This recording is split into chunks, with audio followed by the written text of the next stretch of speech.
motorsports taking center stage at the Autodromo Hermanos Rodriguez. And some of NASCAR's best have headed south to challenge the local heroes and, of course, Juan Pablo Montoya. So stand by for racing from Mexico City right now.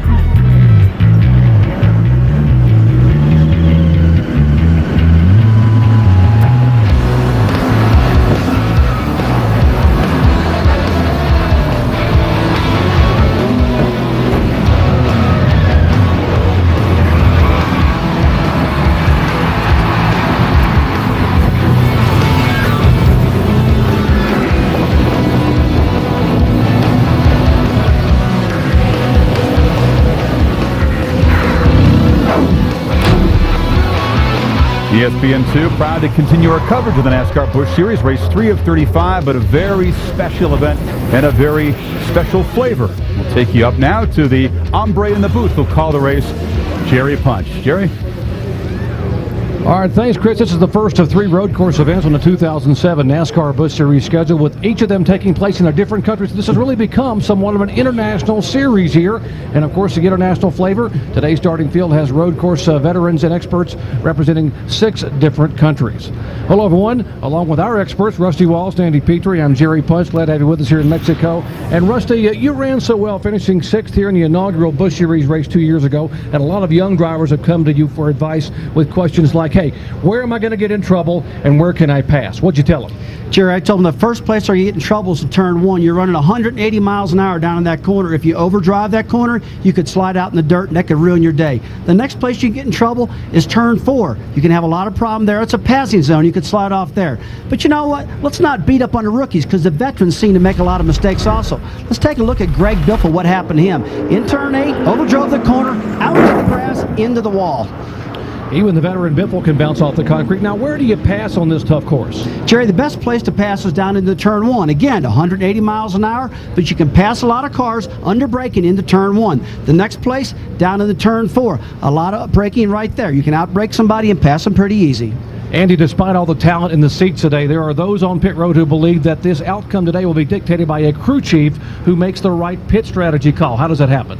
Well, Jerry, as a crew chief, we like to think we can make a call that'll win any race anywhere, but at a road course, it takes about 1.5 minutes to make a lap around here. So you can make a pit stop and not lose a lap under green. That changes the strategy quite a bit. These guys are going to have to gamble. They're going to have to gamble on when they make that last pit stop. They're going to try to be the first one to make that last pit stop and gamble on getting a certain amount of caution flag laps to extend their range so they can make it to the end.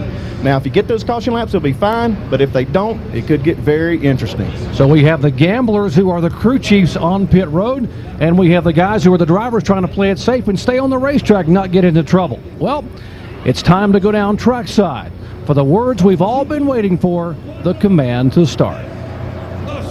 Uno. Gentlemen, start your engine!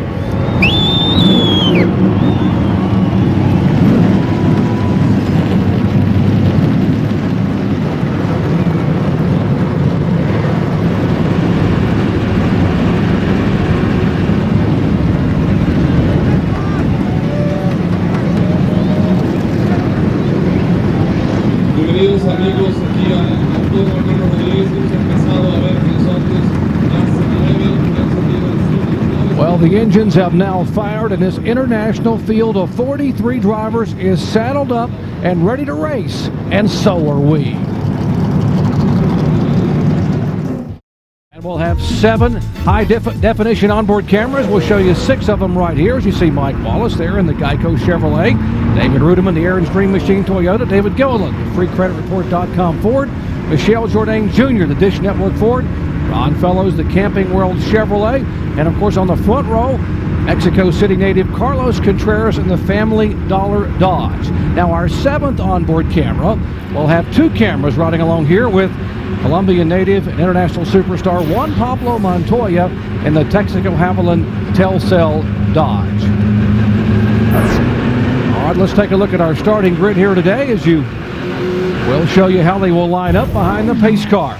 46-year-old Scott Pruitt picks up his 2nd career NASCAR Busch Series pole and only his 7th start. And beside him, Mexico City native Carlos Contreras in a Dodge. Back in row 2, how about Juan Pablo Montoya, the former Formula One superstar and former pole sitter here, and Mexico native Jorge Getters. Back in row 3, last year's winner Denny Hamlin driving for Joe Gibbs Racing, and a 3-time NASCAR Busch Series winner on a road course, Ron Fellows.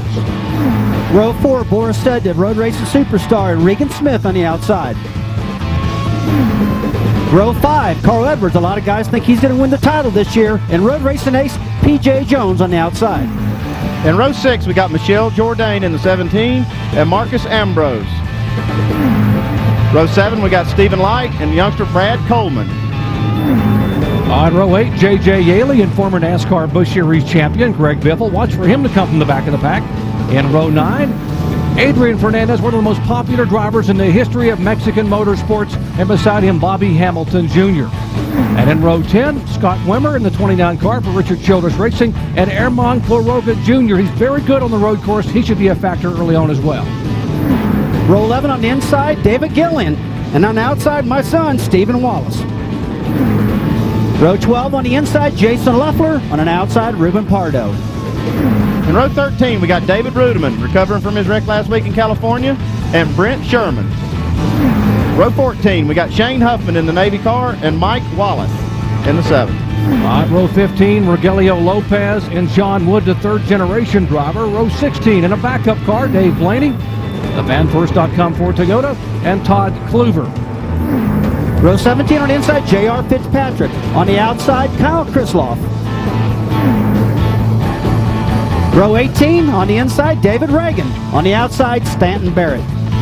Row 19, we got Curtis Davis and Todd Souza. Row 20, Brian Semo and Antonio Perez.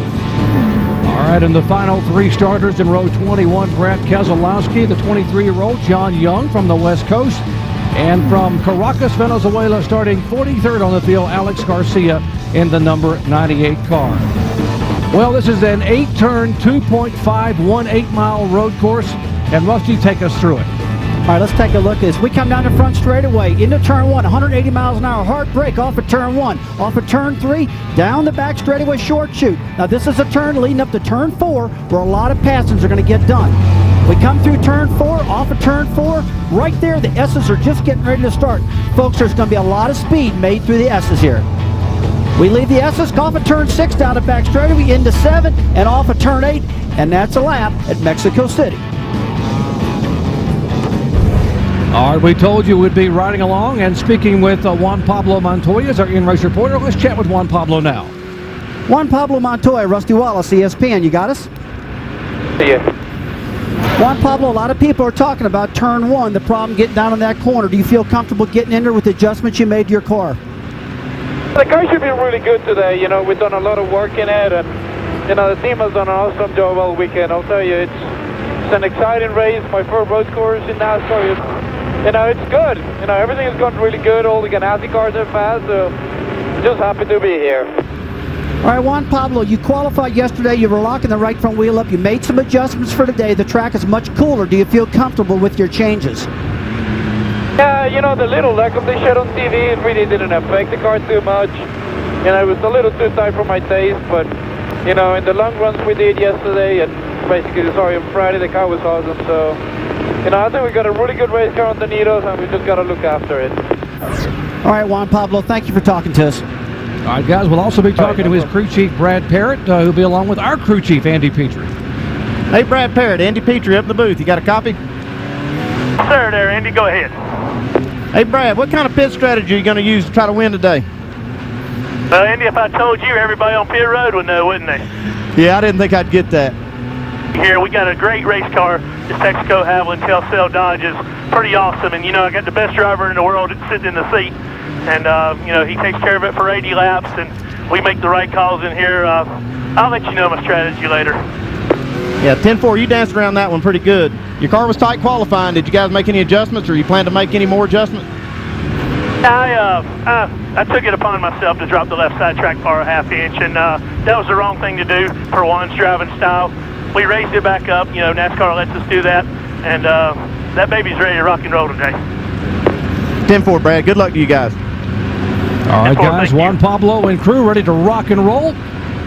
As they are set, there's a look at the Texaco Haviland crew. We'll be riding on board and hearing from Juan Pablo Montoya and his crew chief Brad Parrott throughout the afternoon. Well, let's get down to the final stories from pit road first. Here's Jamie Little. Well, Doc, one guy that stands out here in Mexico City in more ways than one is 6'4" Boris Said. You know, he's a road race specialist. Last year he started on the pole only to lose that lead on pit road. We've been talking about it all day. He lost it to eventual race winner Denny Hamlin. Today, Boris Said starts 7th. He said if they can nail their pit stops, they can bring it home to victory lane. He's never won in the Busch Series, guys, and he's 44 years old. Mike? A year ago, this race was Denny Hamlin's coming out party as he scored his first career Busch Series win. Today, he's among the favorites, rolling off 5th. This morning, I spoke with Hamlin, and he told me he has only one question in his mind: whether to be patient or go for it early. Hamlin said in some ways, his car today is better than it was a year ago, and he appears very confident he can repeat. Dave Burns. Mike, Carl Edwards is a Nextel Cup regular going for the Busch Series Championship this year. He's second in points coming into this race. Kevin Harvick is not entered. Given that, I asked Carl this morning how he was going to approach lap 1, turn 1 at the very end of this long straightaway. He said without hesitating, with extreme caution. Today, before Carl ever thinks about winning, he's got to be very wary. Alan? Dave, whenever you get into these NASCAR races on a road course, there's always a debate that goes on in the garage area and in the media. Who has the advantage? The drivers who run the series weekly and have experience with these cars and on these tires, but little road course background, or the road warriors, the guys who come from road racing series, but don't have as much experience in these cars and on these tires. Today's pole sitter, Scott Pruitt, might be the best of both worlds. He ran nearly a full Nextel Cup season back in 2000, and he's got many laps of experience in these Nextel Cup and Busch Series machines in road course races. He starts on pole today, but told me earlier he knows that against the field this tough, he and his team are going to have to do everything right, every lap, all race long. Doc?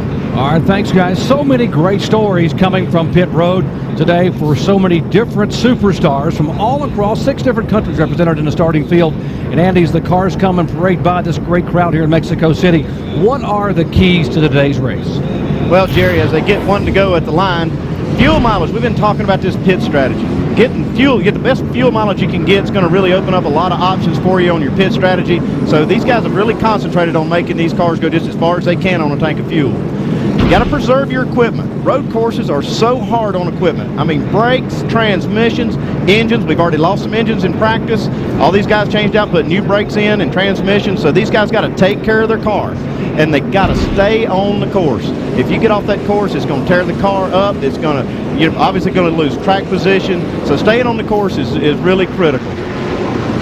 All right, they got to stay on the course, and remember, we will be able to ride along with 7 different drivers with high-definition onboard shots, and that's going to be awesome to be able to see these guys go right and left. And how about this camera atop the 42 of Juan Pablo Montoya? But we also have some pretty cool cameras showing what's happening inside the car. We got some really cool cameras. This is a great shot going into turn one, but look at his feet down there. And guys, look how narrow those shoes are. People ask me all the time, what about these driving shoes? These are specially prepared Oakley driving shoes that Juan's wearing.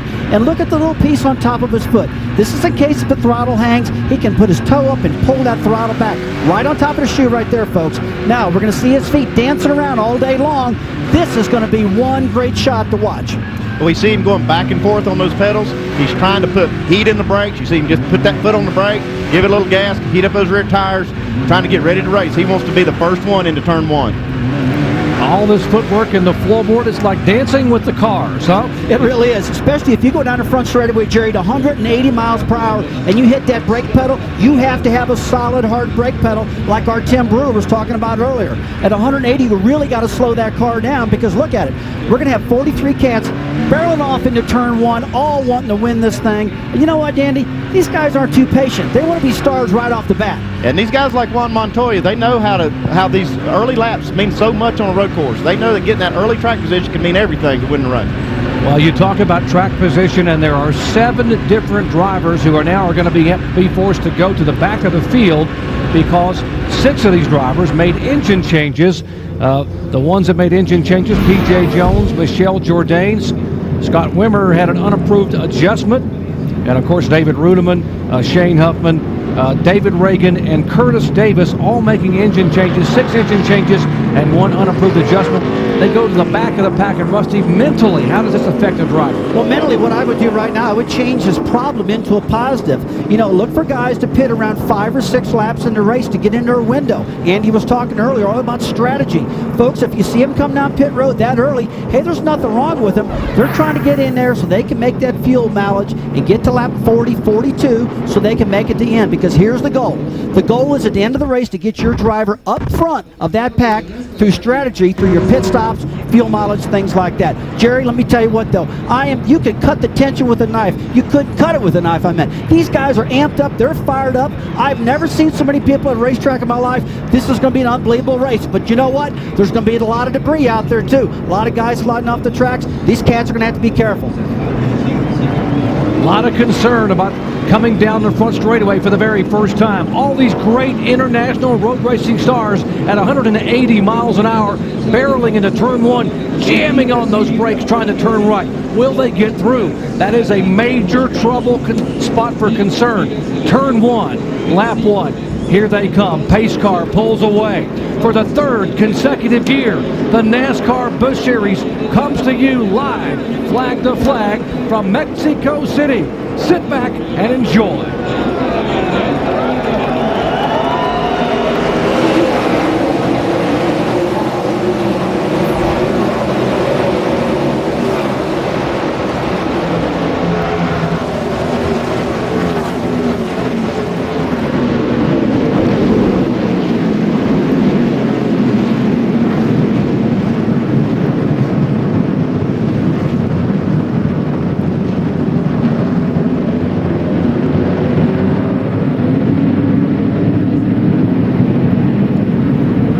They made it through the first time, and there would be a lot of people in the garage area who would have bet against that. But Juan Pablo Montoya is on a mission. He's already in 2nd spot. You can tell right now that Scott Pruitt and Juan Pablo Montoya, they had a plan. Hey, let's not try to race each other in this first turn. Let's get single file and get through there. Carlos Contreras, they talked also. I can't believe these three were cooking up a deal before this race started. Now back in the pack, you saw them go 3 wide into turn 1, but here's the key. They went through there slowly, not like they're going to go through later in the race. These cars now dancing through the S's, come out of turn 6 and will head down the back straightaway. Turn 6, this is the area where they're getting a lot of speed built up going into turn 7 now. This is a really tough spot. This is where Greg Biffle went off and crashed. You see Montoya starting to road through it in. Yeah, he's feeling that turn out there. These two cars are set up quite differently. I've talked to these guys on these crews, and these two cars got real different setups. So when you look for these cars to be strong in one car to be strong in one corner, the other one to be strong in another. All right, let's watch Juan Pablo Montoya.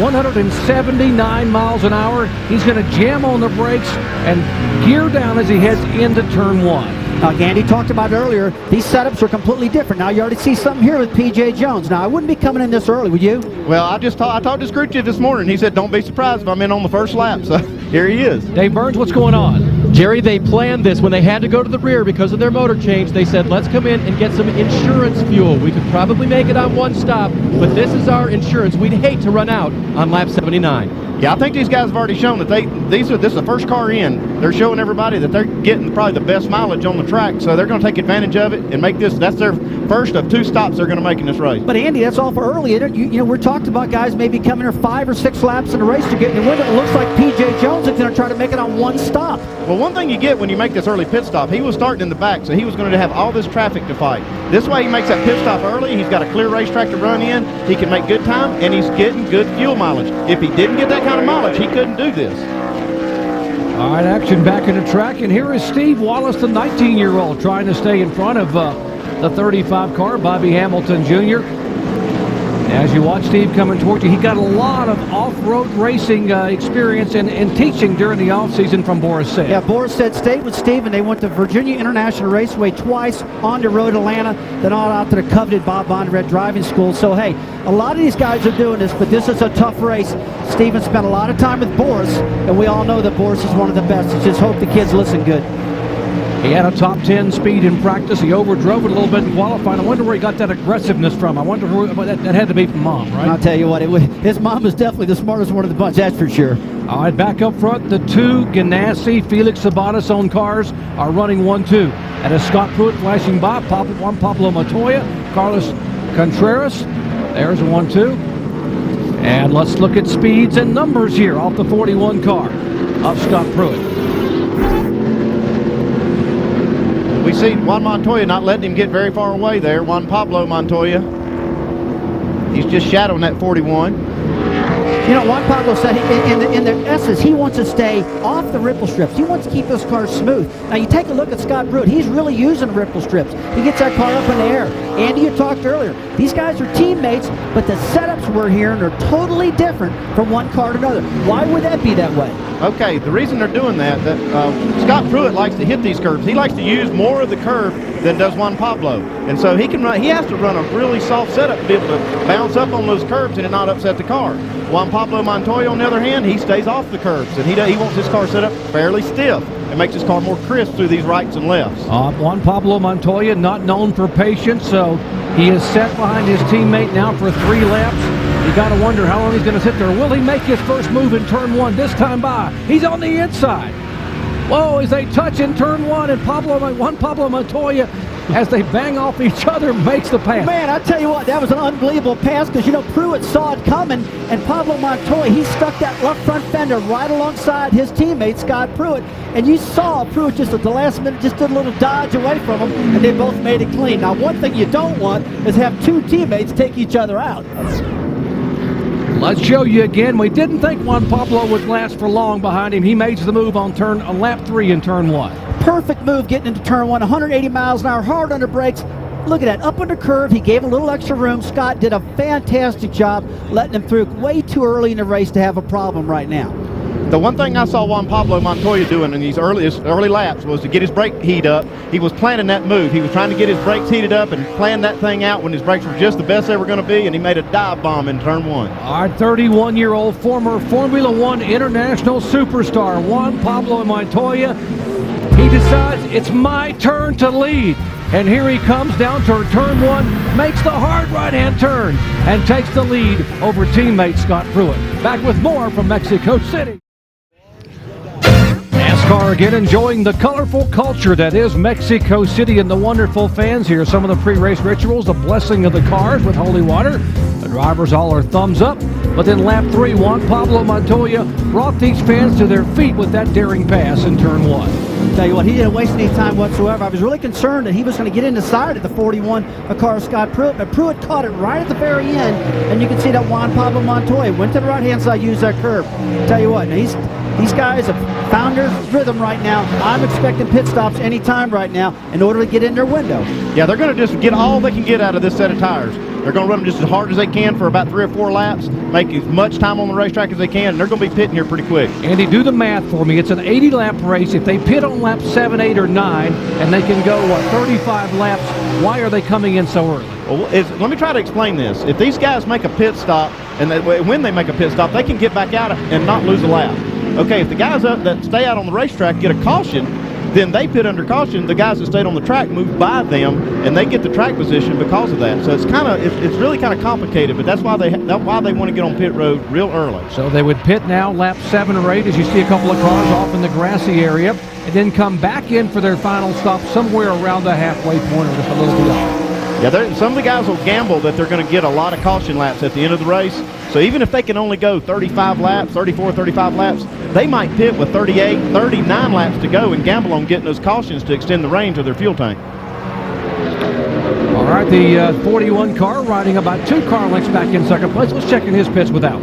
Yeah, just adding on that discussion you guys were having about strategy. And Andy, as you know, as your days as a crew chief, it gets more complicated when you're running up front and winning the race. The guys in the back, like we saw P.J. Jones do earlier, they can gamble. But Brian Patty, Scott Pruitt's crew chief, he really can't take a gamble on stretching his fuel mileage and throwing away a possible win when you've got a car that's capable of running up front. So you may see this 41 car pit as late as lap 10 to lap 15, this opening stretch of the race, if there's no full force caution, because they can't take a chance on running out later in the day. Jamie? Well, guys, Boris said that started 7th. He's worked his way up to 4th now. Little problem in the cockpit. The shift knob has fallen off. He's shifting now without that knob. They're expected to come in 1 to 2 laps where the crew will have to go inside the car and screw that knob back on for the optimum shifting potential, guys. That's important there, right, Rusty? Tell you what, man, to shift that car without a knob, it's going to grind the bottom of your palm up. You're going to be bleeding like crazy, and Bord is just roughing it out right now, probably shifting with the side of his hand. They got to get a knob back on that shifter if he's going to be successful out there and keep his rhythm.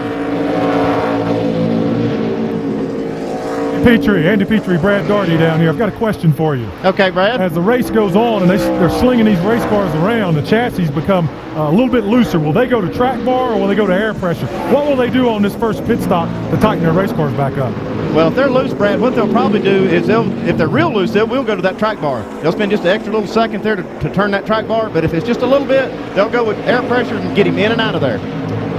Guys, Boris said, one car spinning around is the 0 car of J.R. Fitzpatrick. He is the youngest driver in the field. Young Canadian, 18 years of age, just slipped off the track. In the 0 machine, some damage on the right front of his Chevy Monte Carlo. Here's one of the early pit stops, and it's Adrian Fernandez in the low Chevrolet as he heads to you, Mike Massaro.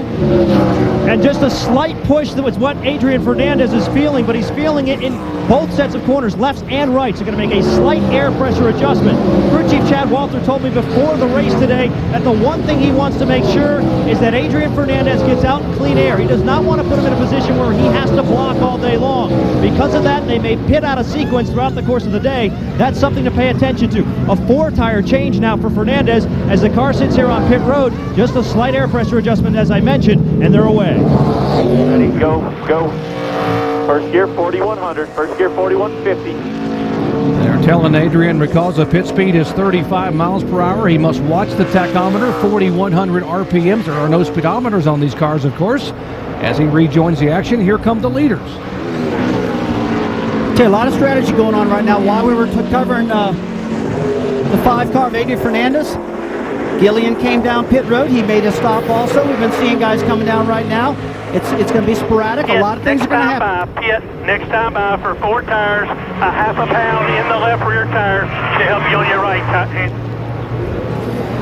All right, that's Juan Pablo Montoya's crew chief.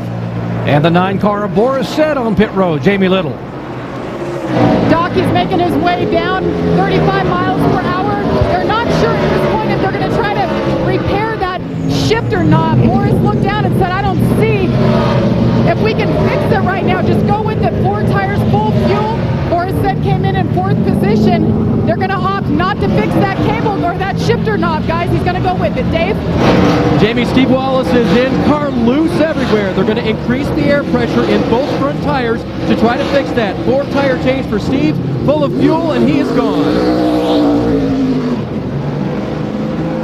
Steve Wallace headed down pit road. We're expecting our leaders to be coming back. Air pressure going up. He said the car's all over the track. Yeah, he's got a real soft spring set up in the front of the car. A lot of sway bar in it. They talked this morning. Said, if we're loose, let's prop up the front air pressure so when we turn left and right, makes the car tighter. We're taking a look at the 42 car here. Juan Pablo Montoya. Looks like around lap 10 is when everything's starting to happen here, guys.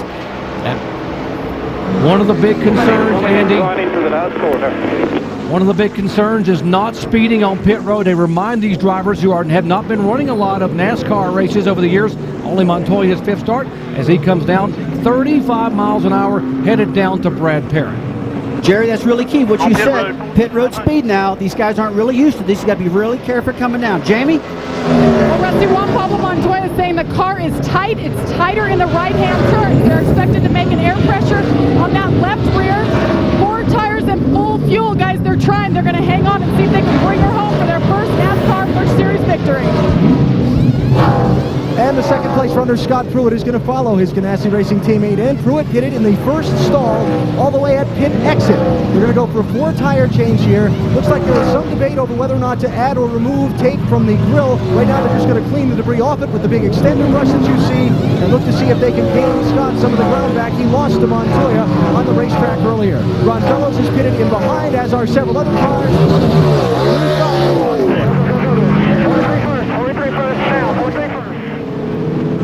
All right, pit stops continuing here in the first 10 laps because of the fuel strategy. There is our pole sitter, Scott Pruitt, headed back onto pit road. After they cleaned the grill, added 4 new Goodyears. And here is the 47 car of John Wood, the third-generation driver, getting service from his crew. Meanwhile, this guy, the 22 of Carlos Contreras. He is a Mexico City native, and he's pointing that he's going to come to pit road. He signals out Rusty to let the other drivers know he's slowing down. That's exactly what to do. That's the right thing to do. You know, you don't want to drive these guys side by side into turn 8 right now. This is just a single lane exit. Okay, they're getting ready to come down pit road now. Let's watch this. Half a pound of both I'll tell you what, Jerry. Maybe he just singled him by. Maybe he just singled him by because he's getting ready to pick the next lap because he just blew past pit road just then. Blew past the pit entrance. All right, what he did was he waved the car of Denny Hamlin by. That is the Joe Gibbs car right in front of Carlos Contreras. Denny Hamlin, who won this race a year ago, led 40 laps from the outside front row spot. So Hamlin is the leader. In second place is Carlos Contreras. Jorge Getters is third. Carl Edwards fourth. And Herman Quiroga is fifth. Back with more live coverage in a moment.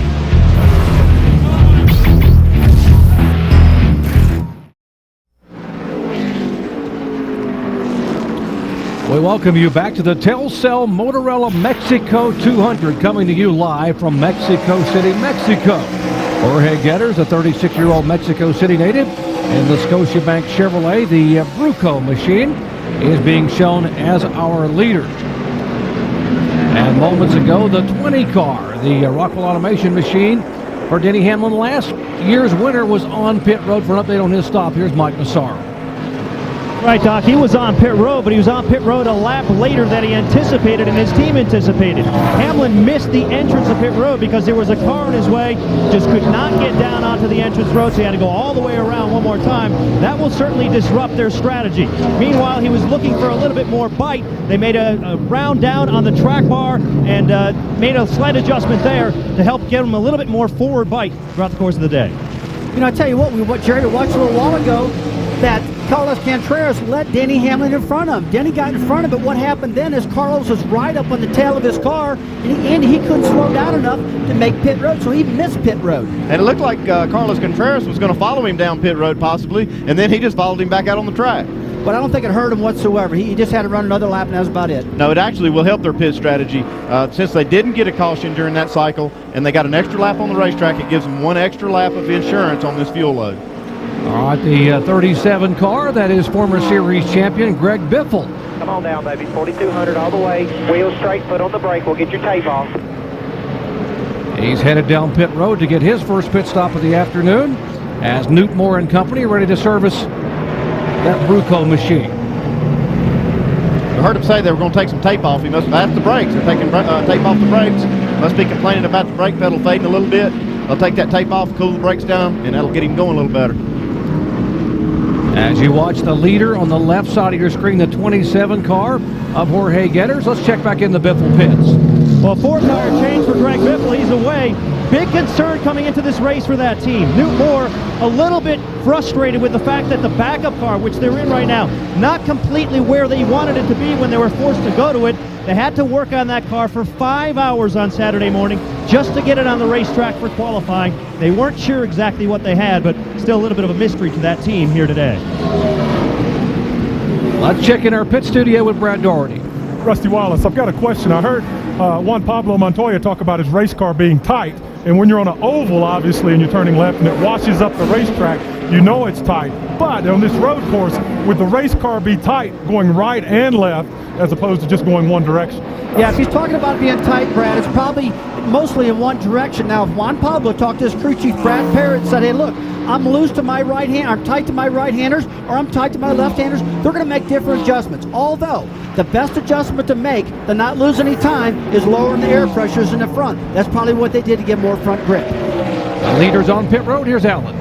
It is Jorge Getters, the 36-year-old from Mexico City, driving for Bruco Racing. Going to be a four-tire change. Also going to make an adjustment on the left rear corner of the car. His car, like Rusty was talking about, a little tight, meaning lacking front-end grip through the slow corners of the racetrack. They're going to make that adjustment and try and get Getters back out onto the speedway. Interesting thing about this car, they have 3 spotters on the car. Slow stop here. Bad trouble on the rear. They've got 3 spotters on the car. 1 Spanish-speaking, 2 English-speaking. Jorge speaks some English, but it's not as fluid as they would like. All right. Scott Wimmer, it is a right front flat that's down, guys. He had to bring the car in now, and so they're going to change all 4 tires and help Scott out with that situation. You guys talked about an unapproved change in that car this morning. It was actually a fuel pump. Other Childress motors had trouble this weekend. For these guys, they started the motor up this morning. Fuel was spilling out of the car. It was the fuel pump that had failed, and that sent them to the rear of the field for the start, and now more problems for Scott Wimmer. Okay, here's what happened to Scott Wimmer in that Chevy a moment ago, the Richard Childress owned car. And watch the right front.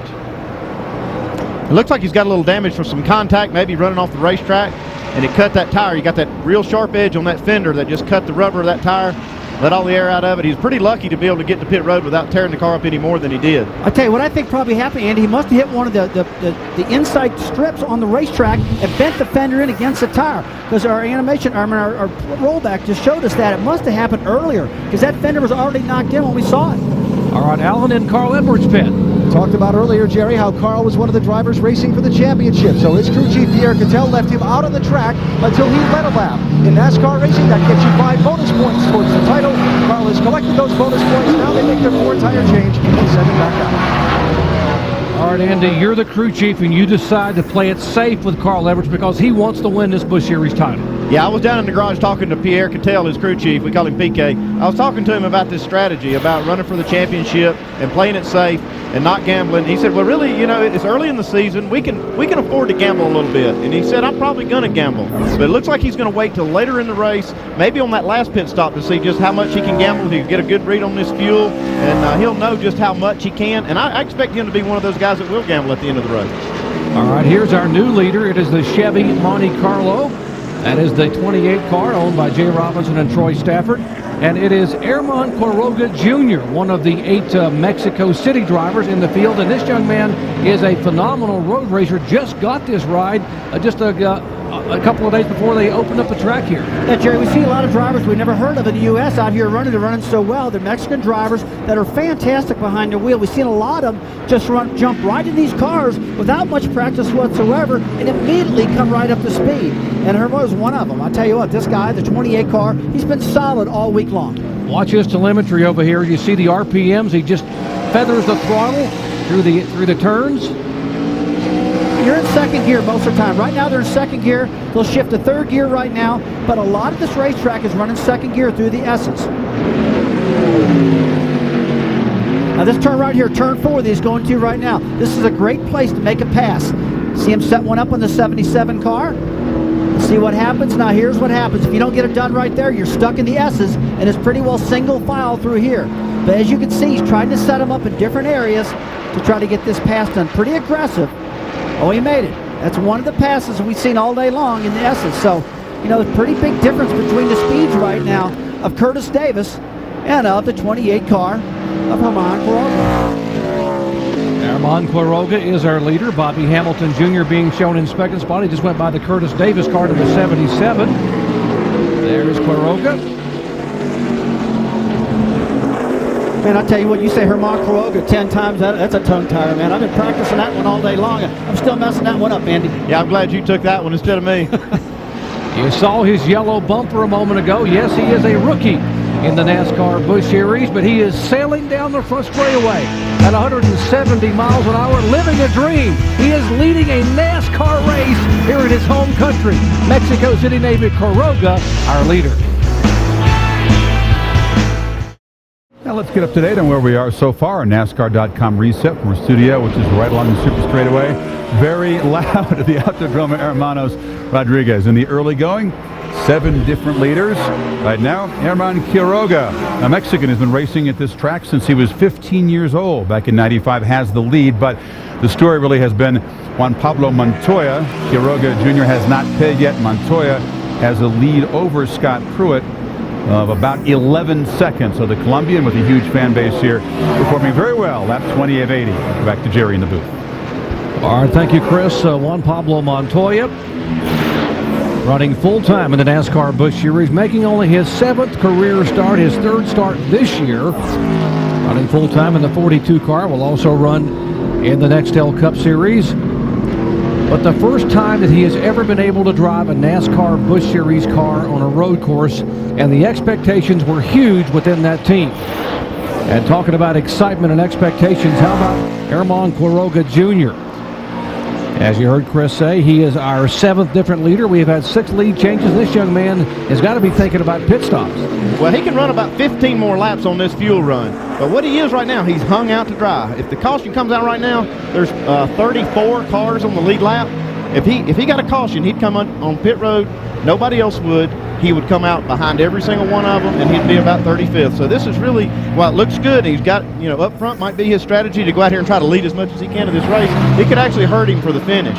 Well, right now it looks like most all the pit stops are complete, and everything's settling down just a little bit. A lot of guys in the back of the pack are really getting going, and Herman, as you see, he's just logging laps right now to go to the end of his fuel window. We all got here this morning, Andy, and the skies were really, really overcast. It was real cool, and right now it's turned out to be a really sunny day. Let's find out what they're thinking about in the leaders' pits. Here's Jamie Little. Well, Herman Quiroga right now loving being out front. The team, they're excited. Exactly what you were saying, Rusty. This is their strategy. Lead as much as they can. They're planning on coming in about 4 laps, about lap 25. Everything is perfect on the car. They're just going to take 4 tires and fuel. So we're seeing some different strategies, but right now there's a lot of fans rooting for this young man in the lead. Jamie, Todd Cleaver is in right now. He's going to change 4 tires. His car was difficult to turn. They made a chassis and air pressure adjustment to try to help Todd. Gave up 4th position, and he was one of the Roush cars that went conservative this weekend. Roush had some motor problems. This car ran a higher gear all weekend trying to conserve, and Todd said, we think we can make it all the way. I'd like to finish a road course race. I haven't done that yet. All right, Todd Cleaver coming on. He was running in the top 5, as you heard, and as you heard our pit crew, our pit chief analyst and expert, Andy Petrie, tell you that this guy, Herman Quiroga, can run probably up until around lap 36, 37, and then he'll have to make a pit stop. But when he does, he will be, what do you call it, Rusty? In the back of the pack, tailback. I had to explain what tailback was yesterday. Our producer's saying, Rusty, explain a little bit more. I said, okay, it's tailback. To me, tailback is all the way back. But you know what? It was kind of funny. I'm still learning, Jared. Well, to me, tailback's the guy that lines up behind the fullback, but that's okay. Okay, this guy's going to make it a few more laps, and when he does pit, Andy Petrie, the guys that are going to be up front are this guy right here and his teammate, Juan Pablo Montoya, in the 42 car, who made that daring pass on lap number 3 to take the lead away from his teammate, Scott Pruitt. Whatever they did on that last pit stop has really improved Juan Pablo Montoya's car, because he's kind of driven away from Scott Pruitt. We see he's about 10 seconds or so from the leader, but when he pits, he'll inherit the lead, and that'll give him a fair advantage over Scott Pruitt, his teammate. You know, that car's tough to look at, Jared. I look at that thing, you know what I call it? Half and half. We're all used to seeing Haviland all the time in this car. Now it says Telcel on the back of it, a black front and a wide back. Hey, look at the feet, man. I'm loving this part. Okay, watch this now. Wide open throttle, off the throttle, on the brake. You can see right now with these new transmissions, really, they don't have to heel the toe, meaning they don't have to come off the brake and push the clutch in. The pedal on the extreme left, folks, is the clutch pedal, and he doesn't touch that at all. And so what he's doing right now, he's on the brake, real hard, on the gas, and this is really tight quarters down there. As you can see, we talked about earlier about the shoes, how tight it is. You know, he never moves his foot off the clutch. Another 20 laps before we pit, so take care of your tires. You got a 12-second lead, 29.03 to 29.60 behind you on Pruitt. All right, Brad Parrott talking to his driver. That's the crew chief. Rusty, he never takes that left foot. It seems to rest it on the clutch. Yeah, he does rest on the clutch. We'll get Andy to illustrate the clutch pedal over here and show you the pedal he's not even using at all. He's only using that to get out of the garage area and out of the pit area after pit stops. It's just 2-foot driving. And I like what he's doing, because some guys are a right-foot driver only. Juan is using both feet, and I think that's obviously the proper way to do it. And, hey, he's arguably, probably not arguably, he's one of the best out there. He's doing it the right way. Here's the 98 car of Alex Garcia, the Venezuelan driver, has spun out, and we will go to a full course yellow. A full course yellow for the first time this afternoon, as you take a look at Kevin Moss, our NASCAR Busch Series flagman, waving the yellow for the first time here on lap 23. Well, they will tighten up the field behind the pace car and then decide what they're going to do in terms of pit strategy. We'll lay it all out for you when we come back. Remember, you won't miss a thing. We have full circle coverage on all our networks at ESPN. Back in just a moment.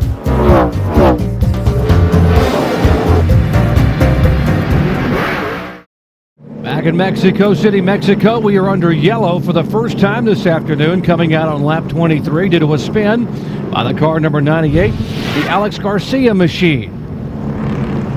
Watch the contact here, the 41 car that is Pruitt, our pole sitter. And they slam door to door as Garcia spins off.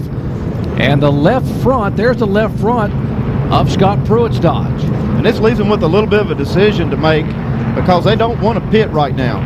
They want to keep this car on the racetrack, keep that track position, but they've got to look at this damage. They may have to come back and look at it. Doesn't look like they're too concerned about it right now. Andy, I'd say it looks like the left front fender's got a really good shape to it still. I mean, I don't believe I'd be coming down pit road. The bottom of the air dam is still out good. He's got a caved-in door. That's really not going to slow this car down any, do you think? I wouldn't think it would. Maybe not, but it still makes in a normal condition, you'd want to come and look at that, but at a road course, it just kills you to come down pit road. Now, the thing to look at, I guess, if the top of the fender is knocked in, if he gets in a hard right-hand turn where the fender could come down on it. We're making pit stops now. Let's see what happens there, guys. All right, Herman Quiroga coming down there is Carlos Contreras and others. Here is Quiroga in the pits, and Jamie Little is there.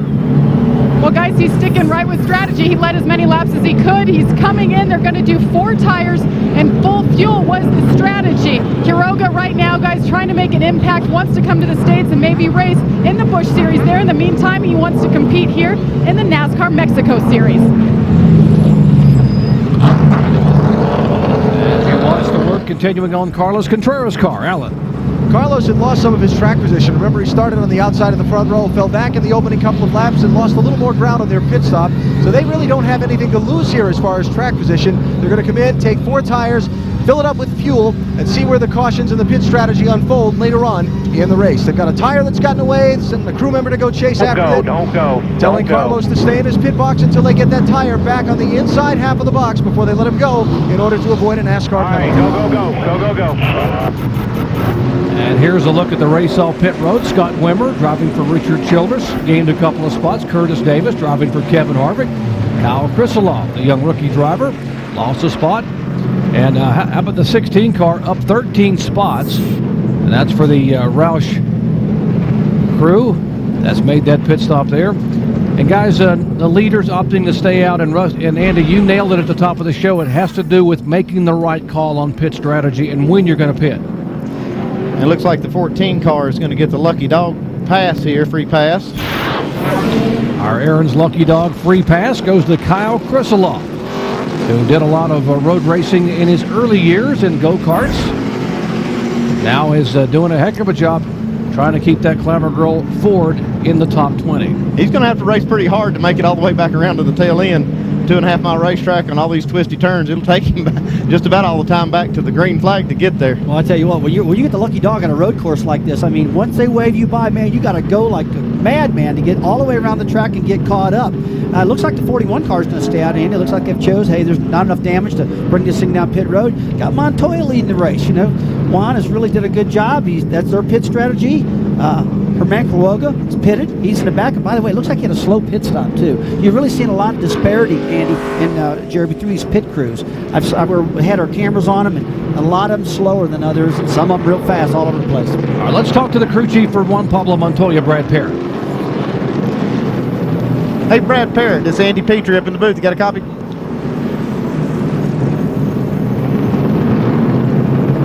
Hey, Brad Parrott, this is Andy Petrie. You got a copy? Yes, sir, bud. I got you here. Hey, Brad, the car looks really good out there. Did you guys change it any there on that last pit stop? And if you did, what'd you change? Put a half a pound in the left rear, and now he's just staying a little bit loose. You know, I went with the 42 Cup car style, a little bit of air pressure and everything. So we're getting ready to go back green, and I'm going to call him green here. So Texaco Howland team's doing a great job, and what a driver. What do y'all think about that one? Well, he is something else. I guess you got a bigger name on the other line. Got to go. Good luck. All right, he said, I got to call the start. So what the crew chief does, sitting on that box, he is watching that flagman and listening to NASCAR tell the flagman to wave the green flag. And as soon as he does, he cues that radio, and he will yell green, green, green. As they come out of turn 8, let's check in once quickly here with the 41 crew. Alan? Yeah, Doc, talked to Brian Patty, Scott Pruitt's crew chief. They looked at the damage through the pictures we were sending back to everyone else, said it's not a big deal. It will not affect the handling of the car. They're very comfortable with it. They actually think hope it might even help them as they go on. Get ready. Get ready. Green, green, green. He's going to get black flag.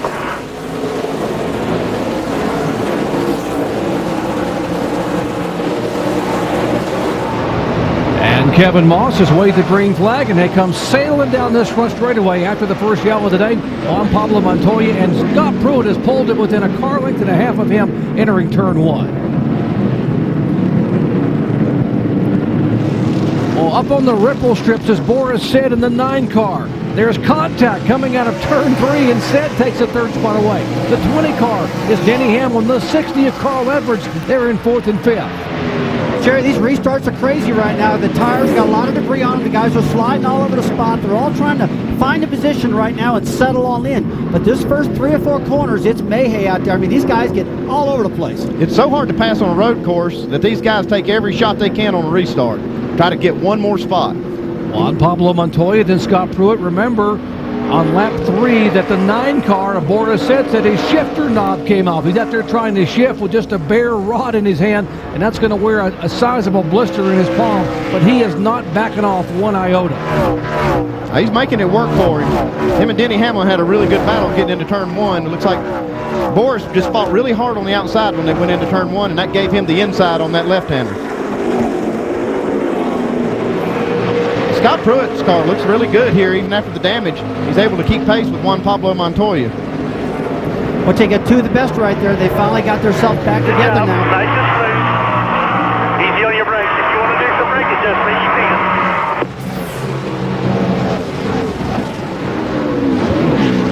All right, here's the battle back for 3rd position. Boris said in the 9 car, the Evernham Dodge. The 20 car for Joe Gibbs Racing.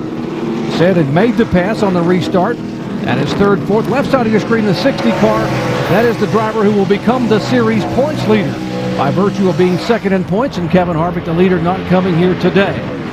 With more on the 20 car, Denny Hamlin was checking the pits with Mike. Well, Doc, I spoke with Denny Hamlin this morning, and he told me that he had to find a line where he'd be patient or whether he should go for it. Didn't know exactly when that would be. He knew he had a great race car, but he was preaching patience to himself. But he said his car was so good that it's so tempting for him to get on the gas and be aggressive. It looks to me like right now, it's time to go. Alan? Carl Edwards' strategy for the day today, simple. See that black thing in the middle of the screen? Keep the car on it. Keep the car on the pavement, run a clean race, call their own race, their own pit strategy, as he nips the dirt there, and not let anyone else dictate what they do. He feels like if he drives a clean and a conservative race today, he'll get a good finish. Carl has almost no road course experience until he came to the top levels of NASCAR. So he doesn't have as much as some of these drivers he's trying to race. He doesn't feel like maybe he can get up there and run with a Montoya for the win, but he knows where the championship is concerned, a clean race today will be a good race for him. Guys, give a call to the driver of the 59. That is Australian ace Marcus Ambrose. And Ambrose, he's a world-renowned road racer in Australia, actually from Tasmania, which is a little island below Australia. And he was given the nickname Kangaroo Meat by Kevin Harvick in one of the ESPN commercials. And now he says, I'm pretty proud of that. Everyone calls me Kangaroo Meat. He said, but this is my kind of racetrack. Only his 3rd ever NASCAR Busch Series start. And he is showing why he has been such an accomplished road racer down in Australia.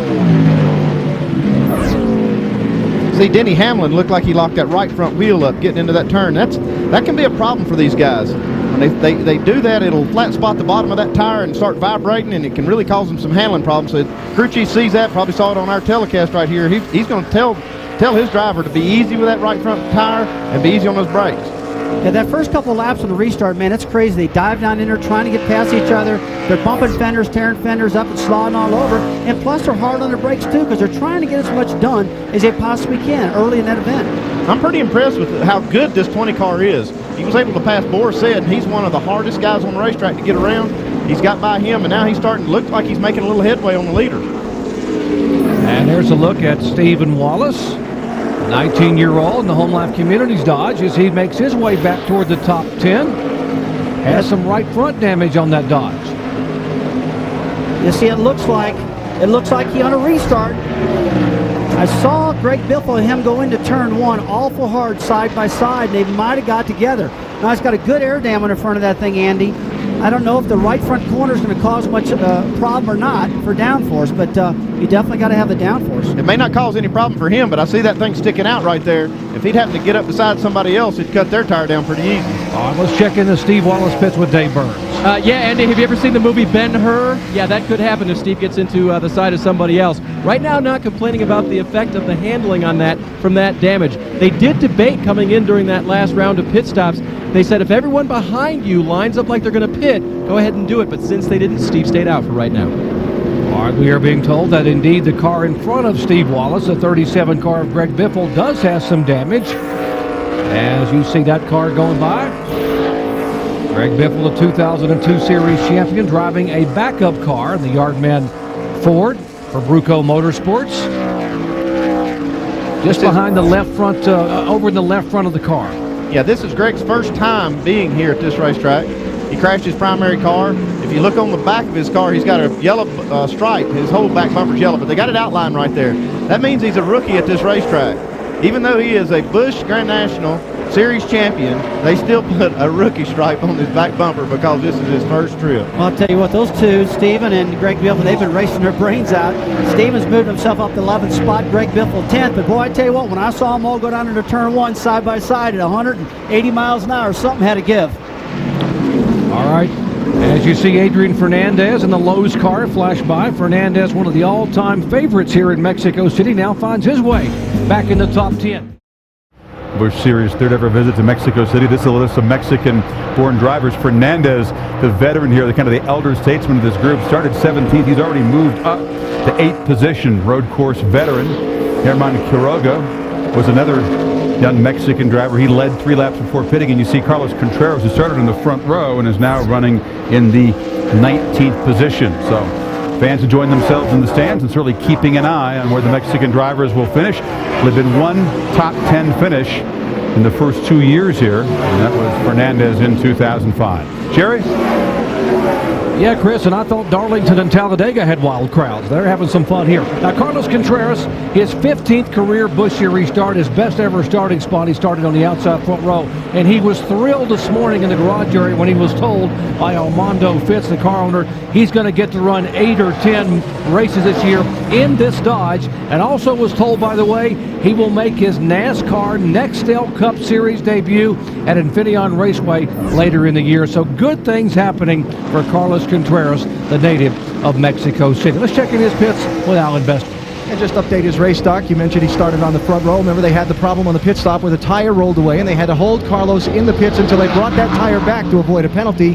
Now the crew chief, Paul Wolf, telling Carlos he keeps locking up one of the front tires in the heavy braking zones, which when you're trying to make a long run on fuel is not going to help you very much when you're winding through these corners. So they're telling him to adjust the brake bias on the car to try and help that problem. That and all that heavy traffic he's in has set him back in the pack.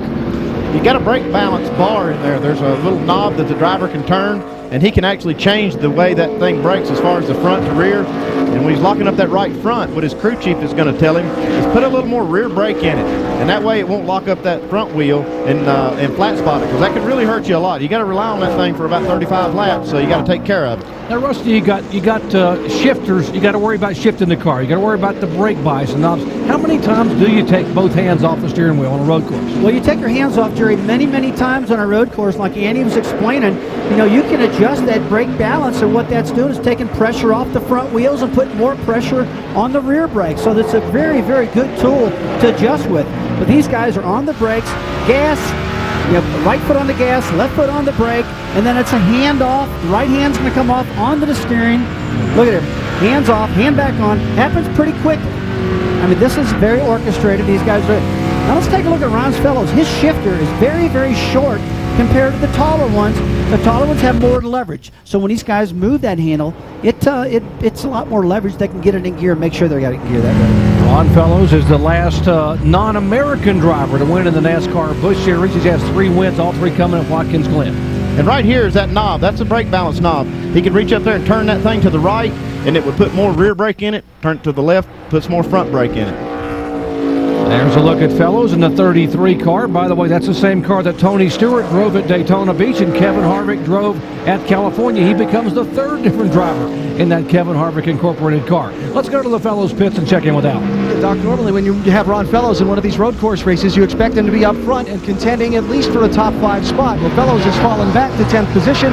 His crew chief, Dan Stillman, says that Ron is just having trouble getting the car to grip the track as well as he needs to. Sometimes the front end slides, sometimes the back end slides. Ron doesn't say a whole lot on the radio himself, but just an overall lack of grip is what's bugging him right now. That is the hardest thing to fix on a pit stop.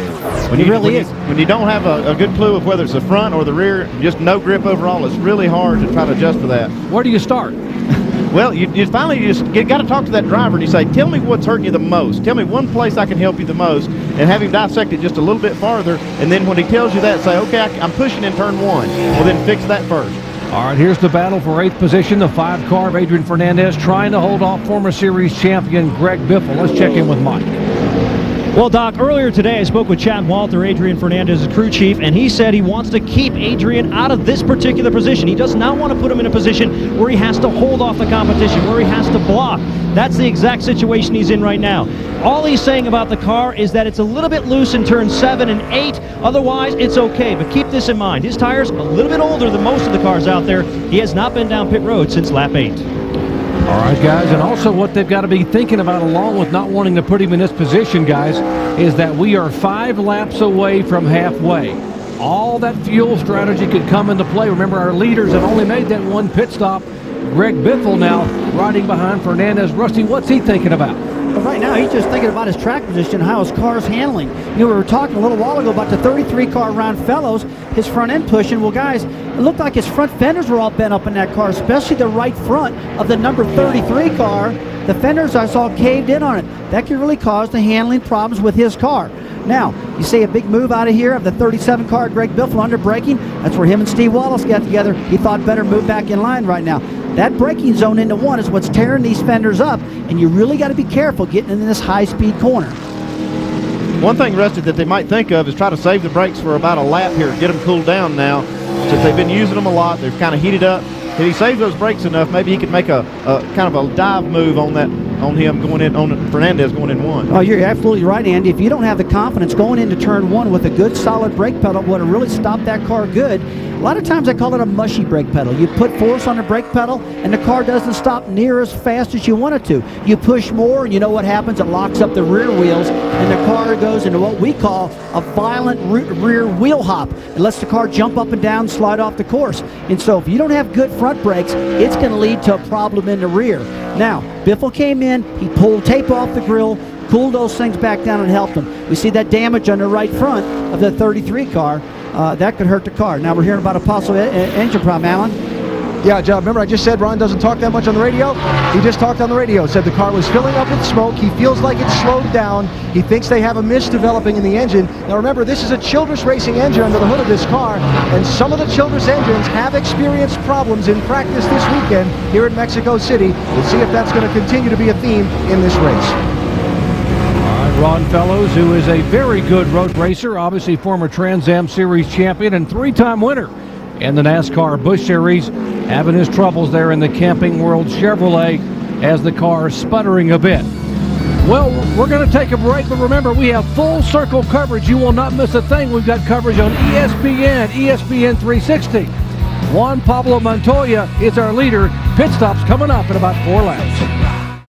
I tell you what, I just keep notes. You know, I got the leader sitting here logged in. I've got the 10th place car logged in. You know, Montoya, he's in the next zip code. He's 2 seconds on the 2nd place guy. He's 22 seconds on the 10th place guy. I mean, if he makes it to lap 42 like Andy's fuel mileage consumption was, hey, he's home free. Yeah. Catch him out. Well, Denny Hamlin and Scott Pruitt both look good. I mean, they do have an opportunity to catch up, but Montoya is so smooth right now. As you watch him work his way around this racetrack, he looks effortlessly in his attempt to get it stay out front. He just looks great. It was at this point in the race a year ago that Denny Hamlin took control, led the last 40 laps, and he said his car is getting it stronger and stronger as the afternoon goes on. Ron Fellows, the Canadian, 3-time winner of the Busch Watkins Glen race, having some trouble just coming out of the pits as we check in with Alan. Yeah, we documented the developing engine miss on this car a minute ago, Chris. They just brought the car in earlier than their planned scheduled stop, lifted the hood, did not change the tires.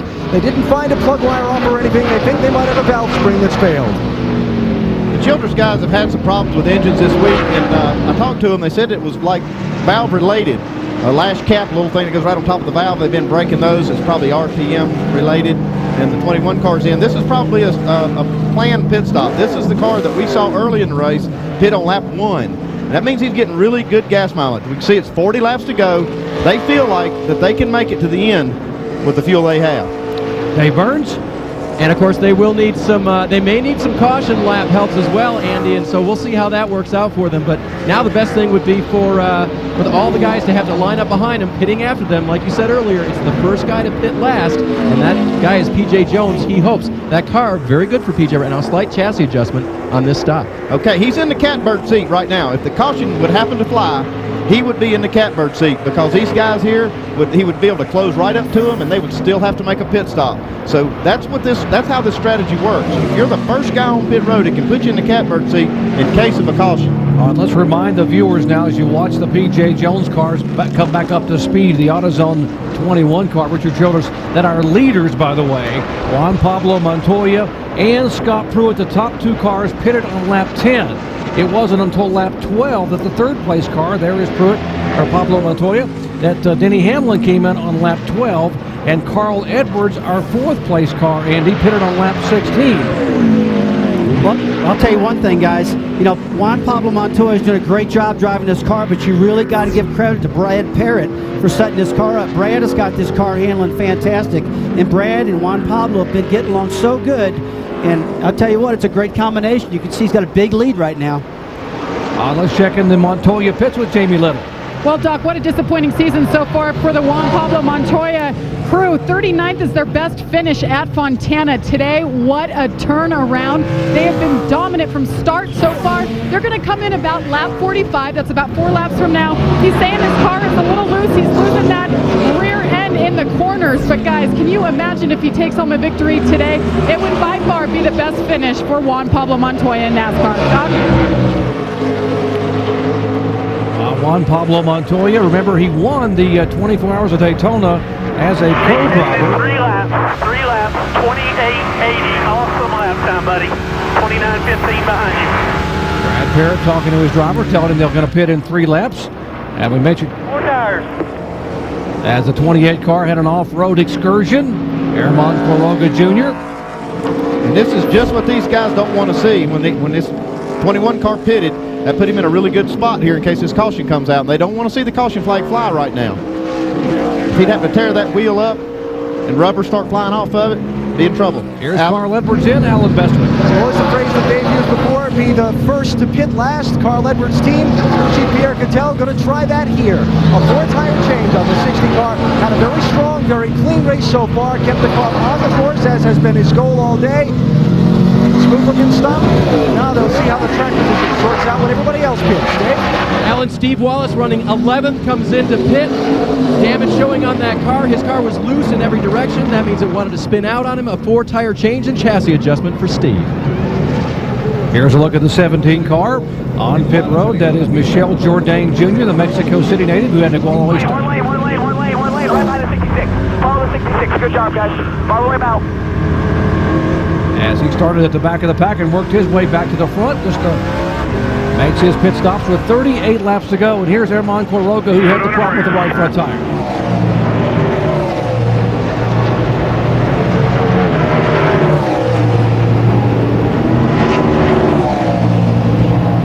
Stay right there, 4 tires. So you listen to his crew chief and watch the crew now working on the right side of the car, damage to the right front fender. Jerry, so here's the problem you've got. You got a great driver right now. They just can't get the car pitted fast enough. They're having problems, and it's really killing them. The driver's doing a great job. The chassis is going. Classic case of coming down pit road and everything going apart on them. Here comes Jorge Getters, the former record holder and pole sitter in 2005. He heads down pit road toward Alan Bestwick. Pitting from the 6th position, Doc. Remember, they had a little bit of a slow stop last time. This is where a pit crew gets a chance to redeem itself, though. The last stop of the race. If you can bust off a terrific stop here, gain your driver back some track positions, you can go home at the end of the day feeling good about your day's work. Going to be the 4-tire change here. Fill it up with fuel as much as you can get in that car. Crew Chief Stuart Cooper telling the team to hold the car until they get the car full. They've sent him away with an air pressure and wedge adjustment. All right, Jorge Getters, the reigning champion of the Mexico City Top Touring Series.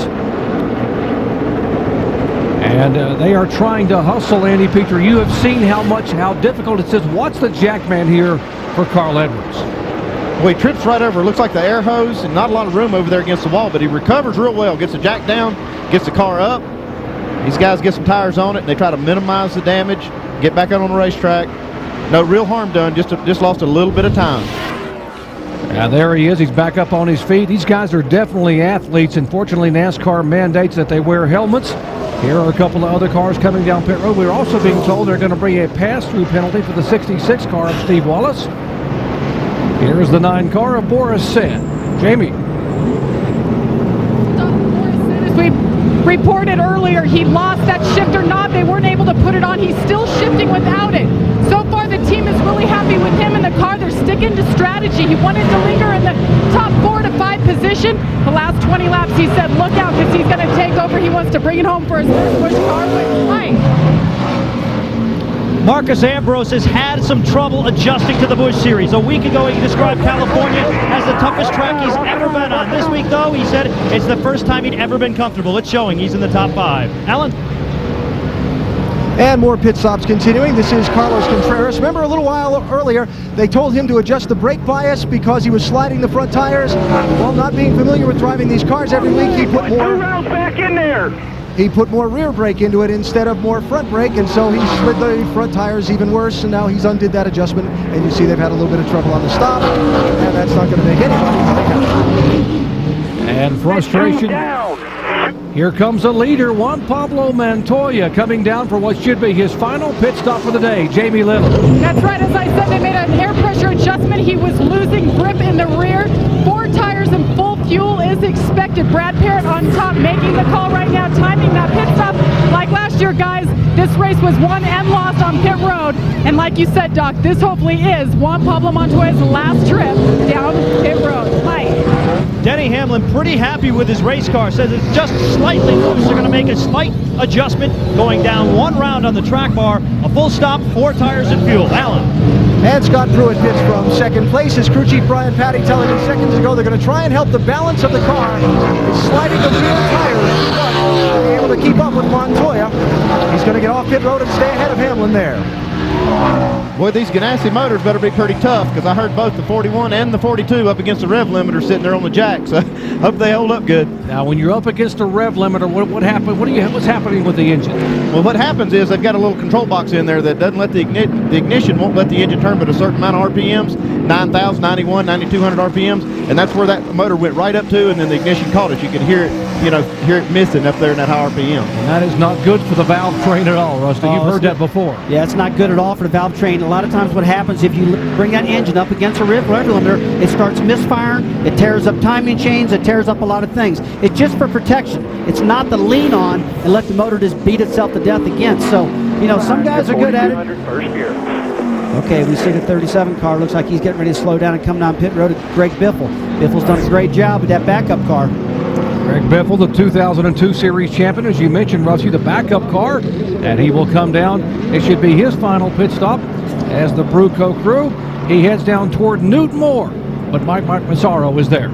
Doc, Greg Biffle very happy with his race car. No complaints whatsoever. In fact, he feels it's so strong, he sent his crew chief Newt Moore over to Chad Walter, the crew chief of Adrian Fernandez, not too long ago, to try to negotiate a deal, to try to get the 5 to move over and let him get by, to avoid any potential contact down the road. Biffle very happy with his car. They're not making any significant adjustments to the car itself, just a 4-tire change and fuel. Greg Biffle really couldn't ask for much more than what he's got. Pretty good tire change going on right now. A tremendous amount of pressure for not only these drivers, but these crew members. You see them on pit road, dancing around, trying to make these stops in a hurry. Adrian Fernandez in. Yes. Mike. Adrian Fernandez came over his radio just before coming down pit road saying, I have no grip at all. Chad Walter, though, discounting that information, saying there's nothing really wrong with the car. He just feels that the tires are so old, and that's the problem. Just a 4-tire change, a slight air pressure adjustment for Adrian Fernandez. 4 tires is about the only adjustment you can make for no grip. When you don't have any grip, you're just sliding around. put 4 tires on it, maybe drop the air pressure on all 4 tires a little bit to try to get the car on the track, a little bit more grip. We are being told we might have a fuel issue on the 42 car. Jamie, what's the problem? Well, Doc, the catch can hose actually went all the way inside the car. The team right now is scrambling to figure out how many gallons of fuel they got. Not sure they're going to get enough. As you saw, he pitted on lap 45. That would put him right at lap 80, right to the end. If they came up short at all, guys, they would have to come in again, and you know what that means. Oh my, you saw the frustration, the head down from Brad Parrott. This driver, now Brad, when you have these kind of issues, how much do you tell your driver? Do you want to take his focus away? Well, right now you won't tell him anything. They're doing right here, what they're doing is trying to measure exactly how much fuel we got in the car. And what I'm seeing is they're pouring some extra fuel in another can. They probably didn't get the car completely full, and they're going to need every drop of fuel they can hold in that car to make it to the end. Rusty, if they tell you as a driver, can you do something about maybe trying to save fuel up front? Well, you can pedal the thing a little bit. Pedal it means get out of the throttle a little bit, try to coast through the corners more, Jerry. Try to save some fuel mileage. But one thing I would like to know is exactly what happened to that thing. Let's hear more about it. Jamie can get on that again for us and try to figure out more of what happened to it. Jamie, go ahead. Rusty, they just did the math. They only got 6.5 gallons in that car. That means they must pit in 8 laps. You see them looking at the fuel right now. Big mistake. Unfortunate for Juan Pablo Montoya, who led most of the race. Oh, what a huge disappointment here for Juan Pablo Montoya. He will have to come back in 8 laps and refuel this car, and then somehow he's going to have to drive like he has never driven before to try to get this car back up through the pack. The Formula International superstar, 31-year-old Juan Pablo Montoya is our leader. On board the 42 car of Juan Pablo Montoya, live NASCAR Busch Series action from the Autodromo Hermanos Rodriguez road course. Carry your tires. And that is the word from Brad Parrott. And here is what happened just a few laps ago on this pit stop for Juan Pablo Montoya. Okay, we see the catch can man. He grabs the first can and pulls it away. We can see it's pretty heavy, and all this gas flying out. He must not have the fuel can is not engaged. He's got it in his hand. That overflow can has to be engaged to vent the fuel cell so the fuel can go in the car. And we are being told they got less than 10 gallons, approximately 8 gallons. Let's find out what exactly happened here. Jamie is standing by with the crew chief, Brad Parrott. That's right, and Brad is the man we've been hearing on the radio with Juan Pablo Montoya. Brad, what happened exactly on that last stop? Well, the overflow tube has gone out of the car. It's held on by a hose clamp, a 15-cent hose clamp, I'm sure. And yes, 3 laps. Yeah. I'm sure it's, I just can't believe it. You know what I mean? Just I don't know if a caution will come out in the next 3 laps, but we're going to come in. I'm not going to take a chance in running them out of fuel. So we're going to come in and not take any tires. Got to raise the deck lid, put the hose back through the hole, and put the catch can in. Is this something you guys think you can get figured out to make it to the end of the race? Oh, yeah. We're going to fill it up right here and be good for the end of the race. Hopefully we'll get a caution or 2 and get back up through. All right, Tim Brewer, they're coming in 3 laps. Come on, Shifty. Hey, here we are, guys. Just look, a tank shot right in here. Here at the Navy car, what they're elaborating on, there's a valve in here. You can see this ink pen right here. When I push this pin in here, it opens this flapper door up. Apparently what happened, this hose clamp right here fell off. This valve fell down inside of here. Therefore, the guy sitting putting the fuel in the car right here, if you don't open this valve up to my left hand, you don't get any fuel in. Bad break for these guys. Thank you very much, Tim Brewer. For more information, you can log on to ESPN.com, search word Autotech. Our Chevy exhibition car down there with Tim Brewer, our crew chief emeritus. And guys, how many times does like a 15-cent part cost you a race? I tell you, that's unbelievable for something like that to happen. I mean, this guy is just wearing this field out. He's flying around this course. Him and Scott Pruitt are just putting a schooling on these guys out here in this track right now. Montoya is just absolutely class of the field. The car's handling perfect. But to come down and stick the catch can in and the whole hose falls in, just like you said, Jerry, this hose clamp was not tightened. And that's what caused this problem. It's hidden back up with the deck lid. And you know what? Andy, it's not one of those items you really always seem like you're maintaining on a daily basis, is it? Hey, but next time by, we're going to raise the deck lid. You'll go on me. 28.54. It actually is something that's on the checklist. I'm sure every single part on that race car is on the checklist. Car will be looser because we're going to fill it up with gas on older tires. All crash. Here's the 13 car that has come off the track. Todd Souza, the Watsonville, California driver, and a caution comes out, full course caution, and what a huge break for Juan Pablo Montoya. It's going to be a great break for him, but he's still going to have to race by a lot of cars because I don't think you'll see all these leaders on pit road. Now, right of your screen is that's Chip Ganassi, left Felix Sabates. These are the two co-owners of the Montoya and Scott Pruitt cars. We're changing 4 tires now, guys. We're changing 4 tires. We're going to change 4 tires. I want 1 tire carrier. 4 tires, 1 tire carrier. Okay, he's splitting up the workload. He would normally use 2 tire carriers. He's going to take one of those guys and have him open that trunk, try to get that part out there and get it fixed where they get gas in it and put 4 tires on it. And Rusty, I believe this guy is talented enough to change 4 tires, go to the back of the pack with 28 laps left and make his way back toward the front. Well, Jerry, it very well could be. I mean, he's been flying out there right now. Now it's a whole different metal attitude. Juan Pablo's going to be up in the wheel. Not that he hasn't been all day long, but he's going to be more yet. Now, the guys sit in really good shape with Scott Pruitt and Denny Hamlin and Carl Edwards, Boris Said, guys like that. They have no problems. They'll probably just stay on the track. They're going to be home free. We're going to keep an eye on Juan Pablo Montoya because he's the cat that's flat going to be flying through this field.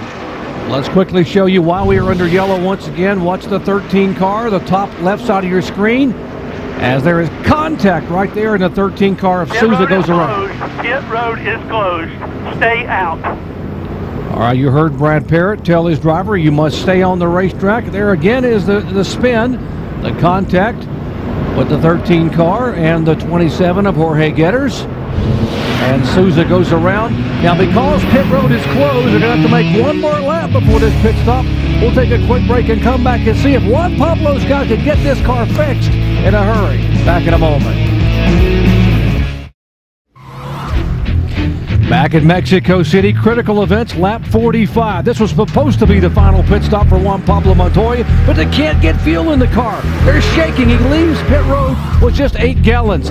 Lap 52, this contact between the 27 of Jorge Getters and the 13 of Todd Souza may just have given Montoya a chance to come back and have a shot at winning this race.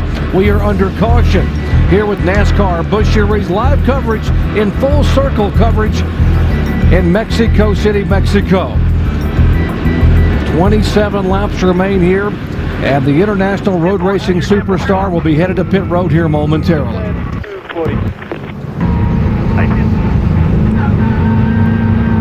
soon as y'all see the gas in the hole, because I want less gas, because we are hauling butt right there with less gas. We don't have to fill it up now, because we got 26 laps to go when we take the green. Okay? You won't pull a gas one. 10-4. Just leave the trunk up, leave the trunk open, and when you see it come in the hose, pull it out. Do you hear Brad Parrott telling his crew, getting everyone to know their jobs? And Andy, he said, do not fill it up. Do you agree? I don't agree with that because I don't know how you can try to time that to hit it just right. After the problems they've had here, I want to make sure I got enough fuel to get to the end. And that's the only problem because you don't know how much is going in it. But boy, his car's running fast with not much in it. That's what he was talking about. Here's the critical pit stop, Jamie Little.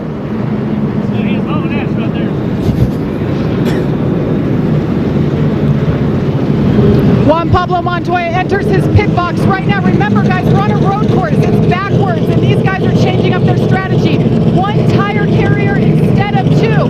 Now, what Brad Parrott told the team to do, leave the trunk open, find the actual hose that fell in, get that out. You guys make the adjustments. Juan said, go ahead. Either you guys fill it up or you put just enough for 26 laps. You can see it. It's going to take a little bit more time on this stop because of the 1 tire carrier. Looks like they got the fuel hose out that went in the trunk. It made it. They're still having problems. It's in and he's out, guys. Juan Pablo Montoya is out and away. As they have a very deliberate pit stop there to make sure they get everything done with the car. He cannot make a mistake leaving pit road at 35 miles per hour. And now, Rusty Wallace, if you're Juan Pablo Montoya, and this has happened to you, I know it's happened to you in your career, you're at the back of the pack, you've got some laps, but you've got a long way to go and a lot of traffic to get by. What are you thinking about? Well, right now, Jerry, all he can do is pull those seat belts down tight, hold on, get a little drink of water, and breathe real hard and go, get out of my way, cats, because here I come. And he's going to drive his brains out, because you know why? That's the only shot he's got. There's too many cars on the racetrack. These are single file restarts most of the time. He's going to be so far back, it's unreal. Back to the Montoya pits and Jamie Little. Brad Parrott giving his driver Juan Pablo Montoya a little motivation, reminding him that Kevin Harvick was in this situation before. Brad, you're smiling now. What was accomplished on that stop?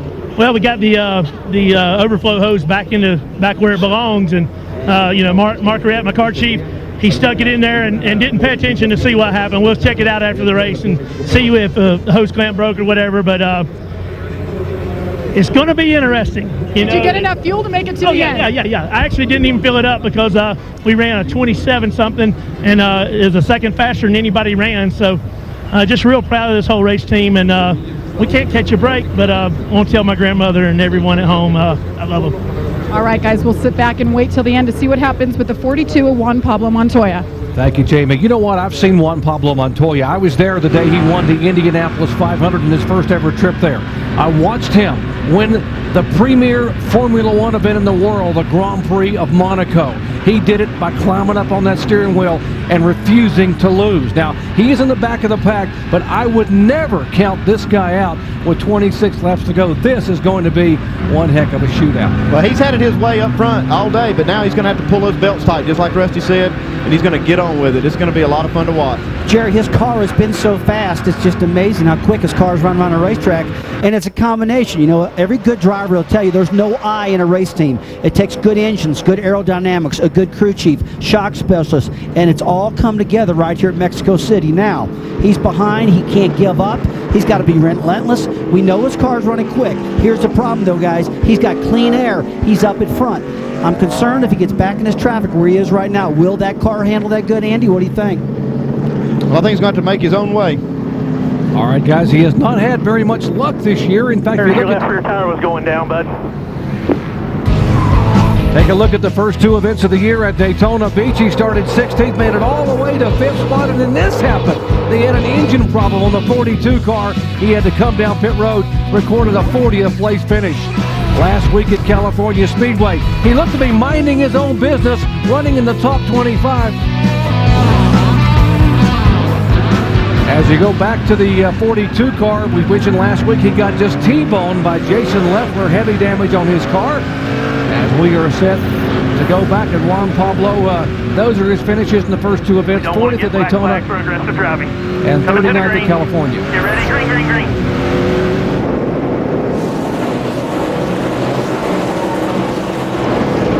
All right, Jerry, right now it's all about outbraking these guys. Montoya's going to have to outbrake everybody, getting into turn 1, turn 4, wherever he can take it. That's where he's going to make his ground up. Through at the left side of your screen, Denny Hamlin trying to make a move on the outside. He can't get it done with a right-hand turn, can he? No, not on that side. I wouldn't even attempted that one. But, you know, Denny wanted to get in front of him because he's been bumper to bumper with the 41 car of Scott Pruitt right now. He's thinking, hey, if I can get it done now, let's get it done.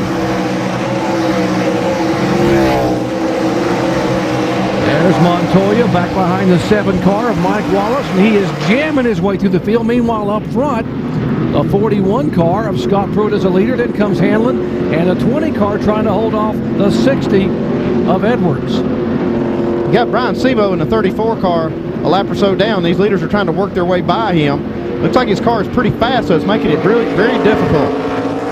You know, Andy, a lot of guys pitted behind him back farther in the back of the pack with sticker tires, fresher tires.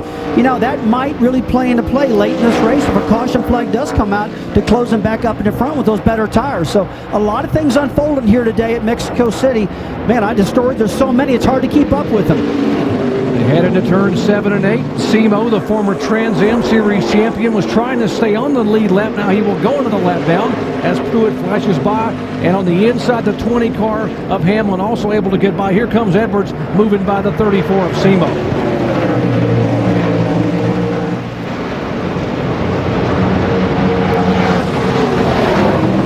You got to remember now, going to this turn right here, going into turn 1, you see Edwards on the left-hand side of your screen.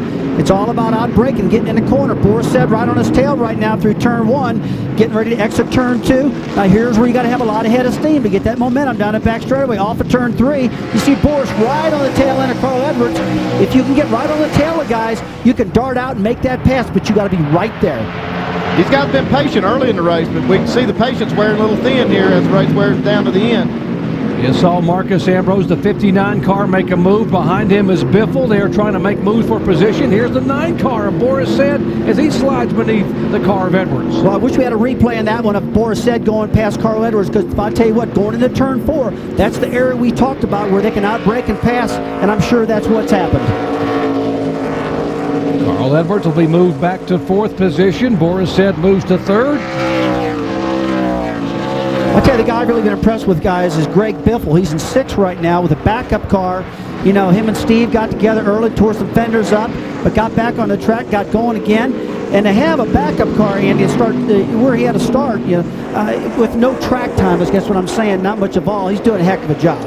Yeah, these guys not having a whole lot of time to prepare the car either, so I'm really impressed with what these guys have been able to do. Yeah, Newton Moore, the crew chief on that yard man for the 37 of Biffle. They did a heck of a job. This was a brand new car. They were planning on running it in Montreal in August. They had to bring it out a few months early and in a hurry after the primary car had damage. Now behind these guys is the 1 car, and that of course is J.J. Yaley. Let's check in with Dave. And he's having a great day, Doc. JJ has pitted so that they are just about 1.5 laps to the good for the end of this race. His car running very well. And if the Mexican fans here were looking for somebody else to cheer for, well, JJ's maternal grandmother was 100% Mexican, and he was introduced with a sombrero on today. They know who's in the 1 car, and they're rooting for him too. Thanks, J.J. Yaley, one of only 2 drivers to record 2 top 10s on road course events a year ago. Kevin Harvick was one of them, and J.J. Yaley, who finished 4th here at Mexico and 9th at Watkins Glen. Very good on the road course. I tell you, I'd like to give a shout out to Stephen Light also. Stephen's done a great job. He's in 10th place right now, and he's right on the bumper of Adrian Fernandez, one of the best drivers in the country, that's for sure. You know, for a kid that hasn't had much time on a road course, Andy, he looks awful good to me. I'll tell you, show me a driver that can race good like this on a road course, and he just shows he's got a lot of talent. So, you know, you look at the great race car drivers, they can all race well on a road course. You know, it's a great year for Robert Yates Racing. He has really aligned himself with some great drivers. You know, with Ricky Rudd coming back, David Gillian driving his car, and now Stephen Light in the Busch Grand National effort. He's looking at the fenders. There's no dents on it, there's no scratches. The kids kept everything out of harm's way today. And hey, we're getting 23 laps to go, and he's took care of his equipment. That's what you got to do, man. All right, with more on Stephen Light, let's check in with Mike Massar. Well, I think you guys hit the nail pretty much on the head with Stephen Light, a very poised individual. He said coming into this race, his #1 strategy is go slow to go fast. He needs to stay on the race course. Nothing special, nothing flashy, just stay on the race course. Before this weekend, Stephen Light had exactly 10 laps of road course racing in a Busch Series car. Not a heck of a lot of experience. So this week the approach was not really to make a lot of adjustments to the race car, but put a lot of laps on it during practice. Stephen Light took 50 laps during practice, and it appears it's paying off, guys. And Mike, those 10 laps came at Watkins Glen a year ago, but they had engine trouble. We didn't get to finish the race. He told me the last time I competed on a road course was when I was 15 years old in a go-kart. That's how long ago it's been. This kid is doing a heck of a job. He's getting a good lesson right here. These are 2 of the best road racers, in Adrian Fernandez and Michelle Jourdain, and they're giving him a little lesson, and he's going to learn how to get around this racetrack and try to pass them, because he's got a better car. Man, I'll tell you what, I remember a long time ago, I used to go to Daytona. I didn't know how to drive Daytona, and I still wasn't the best at it, but I used to watch Cale Yarborough and Bobby Allison and guys like that and say, hey, kid, shut up and follow me. You know, and that's exactly what Stevens right now. He's following a lot of really good drivers out there, keeping her on the course. And you know, it's really hard to learn road racing unless you can just get out there into action and follow and see what everybody's doing and make the moves where your car will make the moves instead of somebody telling you what to do. But, you know, the course here in Mexico, flat like it is, it's a good course for these guys to learn at. Look at Montoya, man. He's flying through this field right now. And we get another caution here. He's going to get caught up, guys.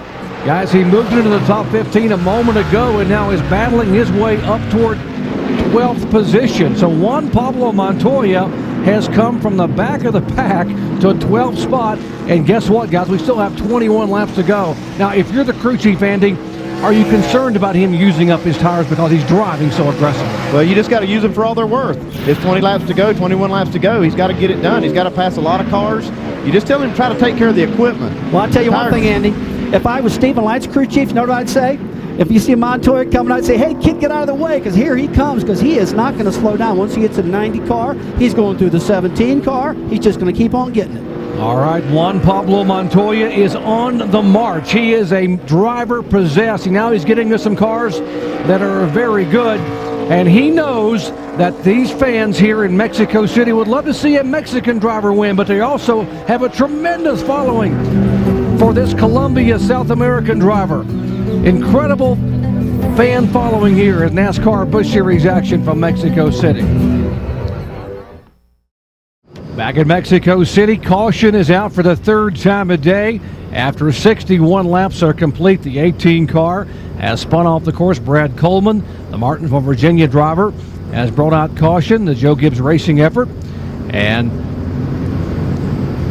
that is going to be a huge help for Juan Pablo Montoya. Now, his teammate, Scott Pruitt, is our leader despite the damage on the left side of his car. There's his last year's winner. Danny Hamlin in second. Boris Said is third. Carl Edwards fourth. Greg Biffle in the backup car. Great run in fifth spot. Marcus Ambrose sixth. J.J. Yaley seventh. Adrian Fernandez eighth. And guess who is ninth? Juan Pablo Montoya.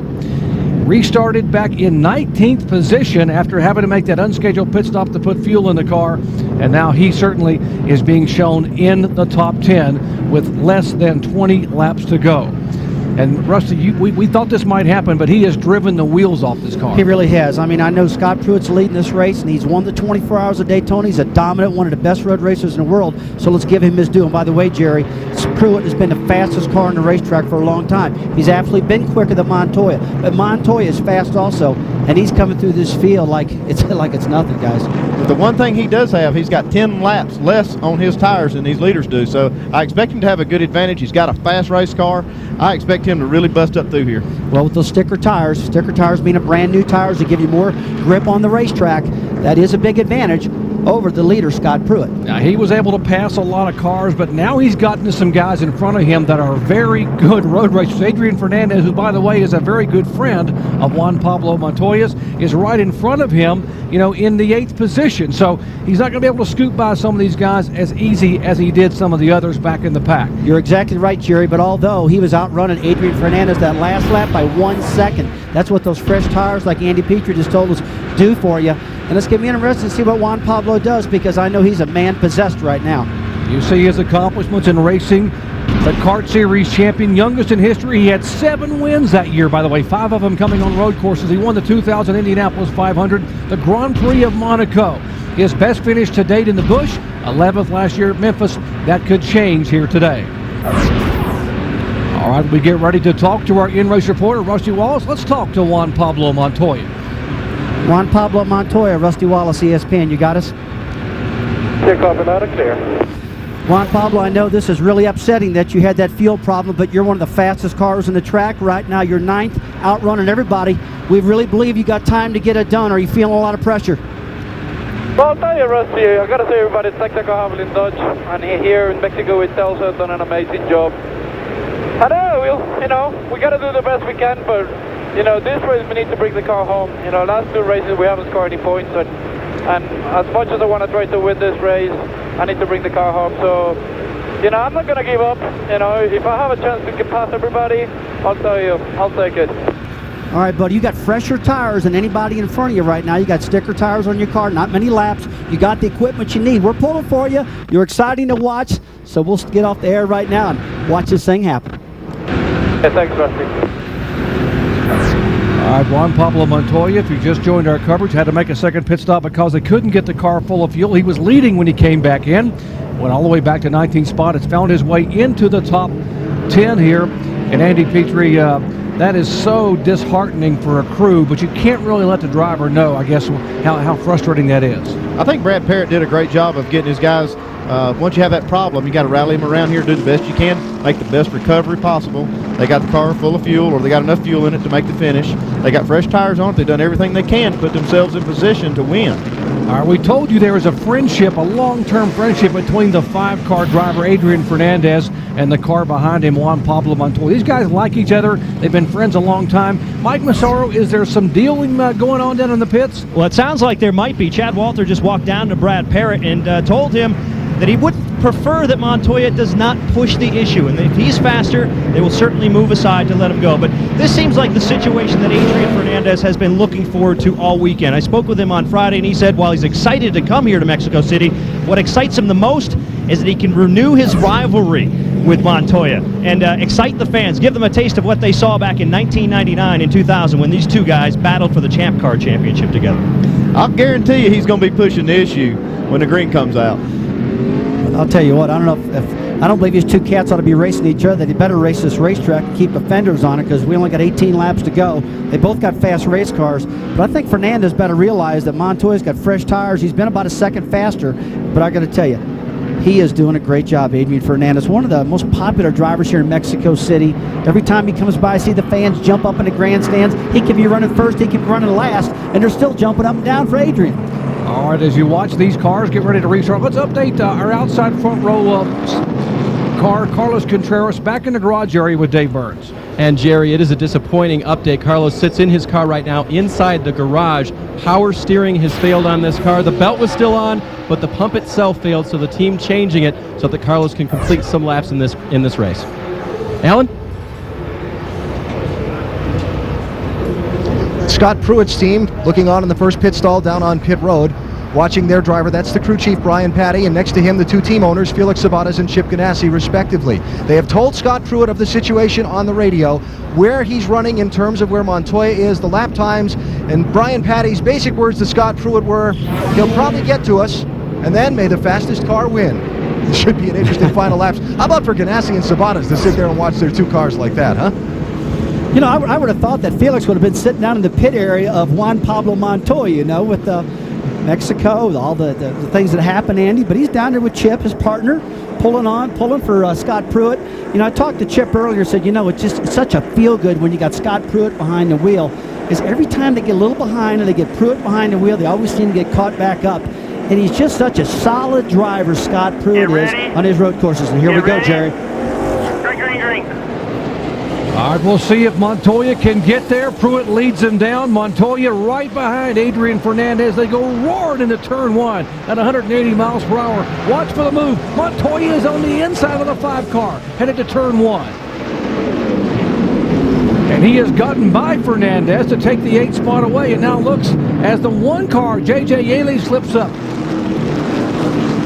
Now Montoya has gained 2 spots in 1 turn. Sets his sights on the back of the 59 car, Marcus Ambrose. He just moved up to the 7th spot right now, and he is coming through. I mean, 2 spots in turn 1. Very dicey move coming through turn 1. A move that probably most people suggest coming into turn 4 right now. Another passing zone that he can get something done with. For years, he drove against the Michael Schumachers and company in Formula One. He won 7 times. He was the best driver in the world in the Formula One circuit 7 different times, and now he's using everything he's ever learned about road racing to somehow get back to the front to his teammate to win his first ever NASCAR event. This is the first time that he's been on a race course that he's really comfortable with. He's driven these Busch cars, he's driven the Cup cars, but now they're on a road course, and this is what he's really comfortable with. He knows how to get this done. We see him outbrake Marcus Ambrose into that corner. And now he's got 1 more he's looking at. He's just 1 at a time. And he's passing people on the racetrack where you normally don't pass. 160 miles an hour going in the entrance of turn 7. He made a pass there. I don't think I've seen anybody pass a car there yet. 16 laps to go, 16. Nice and smooth, don't overdo your brakes. This is one talented race car driver. Now the question is going to be, as he continues to move up now in the 6th position, he sets his sight on Greg Biffle. Biffle's not going to give him a lot of room. He gives him just enough, and he takes the 5th spot away. Man, I'll tell you, Montoya, he's driving like he's a cat with a mouse bolted on the hood of that car, and he's just going for it, man. And Greg Biffle, now this guy's not scared of nothing, but he saw Montoya. Hey, we got to spin Marcus Ambrose off the track.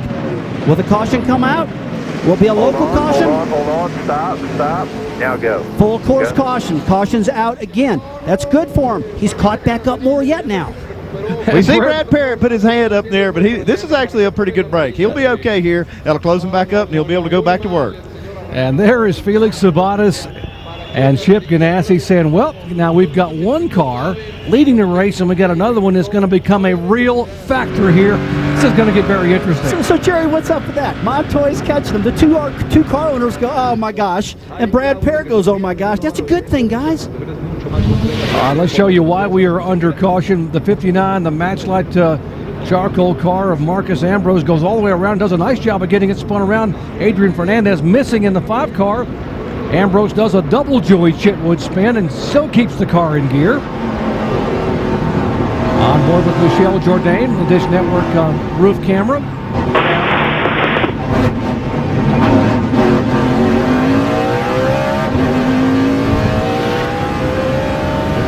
Well, folks, Juan Pablo Montoya is 5th with 16 laps to go. This is going to be some kind of finish at Mexico City. Still under caution with 15 laps to go in the Telcel-Motorola Mexico City 200 in the Busch Series. There's Carl Edwards just leading Juan Pablo Montoya. He has been the focus here. The Colombian has driven like crazy, needed a caution, got one on lap 55 to move from 21st up to 5th. And now you can see a little deal being made. And the number 60 car is Carl Edwards. He's going to take over the Busch Series lead because Kevin Harvick is not down here in Mexico. Edwards' car position just in front of Montoya in 4th position right now, but they don't want to fight for it with Montoya driving this aggressively. It's like basically a 2.5 mile passing zone for the number 42 car. Let's go back to the booth. All right, let's talk to our in-race reporter, Juan Pablo Montoya. He comes out, and Rusty Wallace, let's see if we can get a hold of Juan Pablo. Juan Pablo, Rusty Wallace, ESPN, you got us?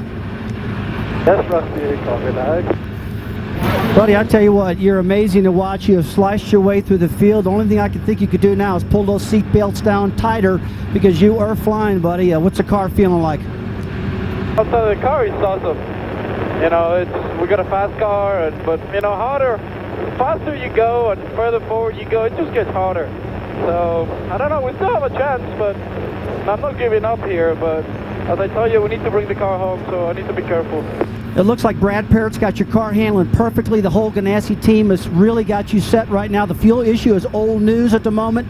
What's your plan right now? Just to try to outbrake everybody all you can, or get them through the S's? You know, there's a couple of places, into 1, into 4 you can pass as well. It's not so much how deeper you brake, but it's just about keeping momentum through the braking. Another thing where I'm beating them up is through the braking. But I'll see, I don't know, we'll see. Guys have been very good to me. You know, when I've been going through, they've been giving me space, and it's been really good. And I think it's going to get harder further forward you go. I think these few guys in front of me are not going to be that easy. Okay, Juan Pablo, thanks for talking with us. You got 14 laps to go, and have a good day there. It looks like you're looking great. All right, Juan Pablo Montoya has come from 19th spot to 5th in 9 laps, gained 14 spots in 9 laps. Now the question is, can he pass the next 4 cars in front of him? We saw some discussions a moment ago. He don't want to give it up, but he knows he's going to have to give it up. With Brad Parrott. When you get to the 9, he's going to race you. So, you know what you got to do. You got plenty of time left. Best driver in the world, man. That's Brad Parrott telling his driver what's going to go on. Let's check in with what actually was discussed with the 60 car, Alan. Just the radio traffic to Carl Edwards from his crew. Carl said he did not want to let Juan Pablo by, but if he passed him cleanly, he wouldn't fight him. Carl is thinking big picture championship. You see Jack Roush there, the cat in the hat in the middle of the screen. Carl doesn't want to give up anything on the racetrack, but he doesn't want to get roughed up from behind either by somebody in a hurry to get through. And the big picture is that Carl Edwards came into this race just 15 points behind Kevin Harvick in the NASCAR Busch Series point standings. Harvick did not come. He's running a limited schedule this year. So Kevin Harvick should leave here as the points leader if he doesn't have a problem. Well, I'll tell you what, Carl Edwards knows the best way to get crashed is to hold up a guy behind you that's faster than you. So he'll be paying attention. I don't think he's going to give him too much trouble here because he knows Juan Pablo Montoya's car is faster than his. You know, I totally agree with you, Andy, that's for sure. But you know, we're at Mexico City, man. We're only 3 races into the year. I know it's thinking about points, but if I was Carl Edwards, I'm going to win this race, Jared. I tell you, he may be able to get by the 60, but my question is, when he gets to Boris Said, Boris is not going to move over and give him any room whatsoever, because Boris wants to win this race for the 9 car for Ray Evernham. So does Denny Hamlin. And what about his teammate when he gets up there to the front, if he gets there? Now, you better remember about Denny Hamlin. He won this race last year. Denny's got a great car. We haven't been talking about him much. It's because he's been solid as a rock back there behind Scott Pruitt. He's another one of these drivers that, hey, he's got it covered. He knows what he's doing. But you're right. When you get to Boris Said, now there's a guy that took a lot of young drivers through school, taught them how to drive. He's like the old professor. So if I was Montoya and you get to the back of Boris Said, things are going to get a lot tougher. Montoya's put on a road racing clinic here today, though. I'll tell you what, I've really been impressed with him. Well, I'll tell you one thing I'm impressed, too, is that he got fresh tires in that car compared to the cars in front of him. Tell you what, there's nothing better, Jerry, than being late in the race and having fresh tires and having that confidence that you got the fastest car in the track, you got a really good handling car, you got enough fuel, and you got good tires. All right, with more on the 20 car, let's check in quickly with Mike Massaro. Well, Jerry, just about 5 laps before the caution came out, Denny Hamlin came over the radio and said, guys, I'm going to be patient. I'm going to watch my mirrors until the next caution. So this caution may signal a time for Denny Hamlin to go. Although, just a few moments ago, he expressed maybe a little bit of concern. He came over the radio and asked, is the 60 going to let Montoya by? It seemed as though Hamlin was not all that happy if there was a deal brokered. Doesn't seem like Hamlin wants to hold off Montoya if that situation materializes.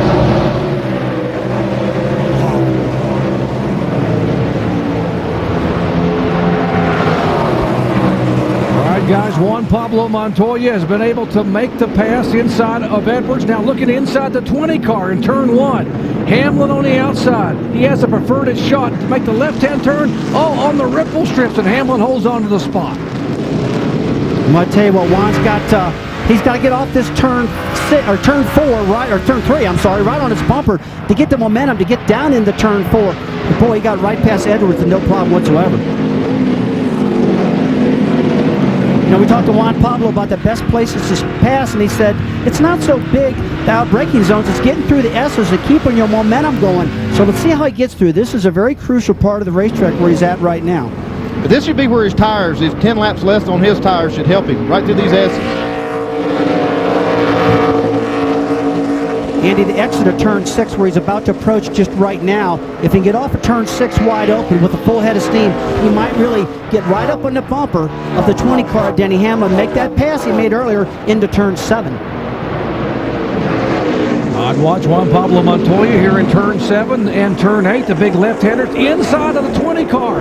Can he hang on? He gets the car up in the middle of the groove. What a picture-perfect pass. He did it. He did it. I can't believe he did it again. Nice and smooth, okay? Take care of the brakes. Okay, that's 2 cars in 1 lap. And a crash up across the racetrack. We will have caution again for the 5th time of the day. And there you see Tony Glover, right side of your screen. There is Brad Parrott, the crew chief, talking to his driver, Juan Pablo Montoya, who is now 3rd. And the caution is out. David Gilliland driving for Team Renzi. And the plot thickens. I'll tell you what, this is amazing. There's a lot of guys picking up a lot of positions out there today, and it just lets Montoya get closer and closer. I'm sorry, guys. I got so heated up on that turn 7, man. I just haven't seen anybody pass there, Andy. I mean, you saw it coming. We talked about you got to get off of that turn 6, and if you get off there wide open like he did, man, he had that head of steam going into 7, drove right underneath Denny. But you got to remember, he's got fresh tires. Here's the damage on the right side, significant damage on the right side of the 17 car of Michel Jourdain Jr., the 1 car off the racetrack a moment ago. J.J. Yaley, the caution out for the 5th time. The 25 car, David Gilliland, involved in a spin as a couple 3 cars have gotten together. And what a finish we are setting up here. Here's what produced the yellow flag. Contact. And the 25 car of Gilliland goes spinning around.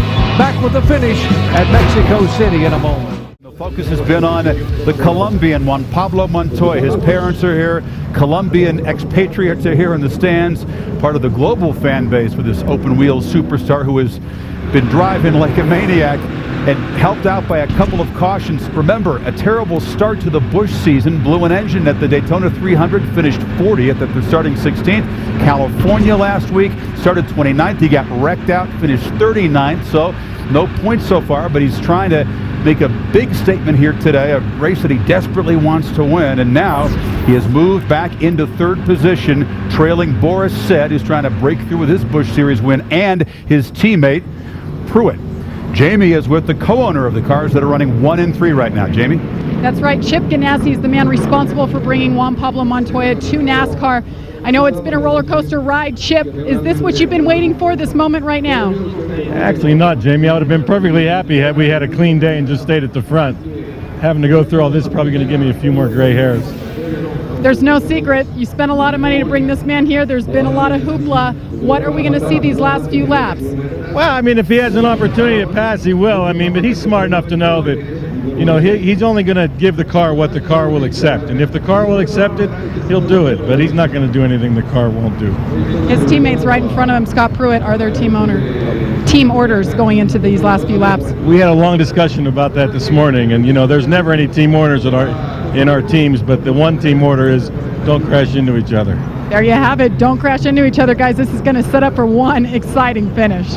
Well, no team orders except don't wreck each other, and this could be one heck of a finish. The emotion of Brad Parrott and the Texaco Havoline crew. Can their driver get there? Juan Pablo has come from 19th to 3rd. 11 laps to go. A finish when we come back. AJ Foyt Supertex has won 7 times in NASCAR. Along with 4 Indy 500s, Mario Andretti, who of course won the Daytona 500 in 1967. Al Unser Sr., top 5s in NASCAR competition, also a 4-time Indy 500 winner. And of course, Al Unser Jr. started 1 race for Rick Hendrick, had a great run, but had a disappointment to finish back in 36. Could this man be the next open-wheel superstar to come to NASCAR and go to victory lane in only his 7th Busch Series start? 42 cars sitting back in 3rd spot. Let's check back in his pits with Jamie Little. Well, we're talking about the teammates that target Chip Ganassi and Scott Pruitt and Juan Pablo Montoya, but in the middle is the number 9 of Boris Said. Guys, 44 years old, never won a Busch Series race. He wants to get it done today. So there is some chatter amongst crew chiefs to their drivers and so forth. This is what Brad Parrott was saying about Boris Said just a few minutes ago. Just some FYI here, you did a great job on the 20s. Just be careful with Boris doing the same thing, because they have wrecked down there because they beat you down and then you get loose. So nice and smooth. Now the crew chief, Mike Shiplett of Boris Said in the 9 car, warned his driver, Juan Pablo is behind you. He could look to try to take out his teammate and get this win. Just stay on your toes, buddy. It's going to get exciting, Doc. All right, the guy in front of him, Boris Said in the 9 car, set on the pole and finished 2nd a year ago, leading 27 laps. He promised himself and his crew, Ray Evernham's bunch, he would not finish 2nd this year, and he would come here and win this race. He's not giving anyone anything. 10 laps to go. What a shootout in Mexico City. Green flag flies, and this is where Montoya has been able to make his moves at the end of the straightaway. Juan Pablo looks to the inside of the 9 car.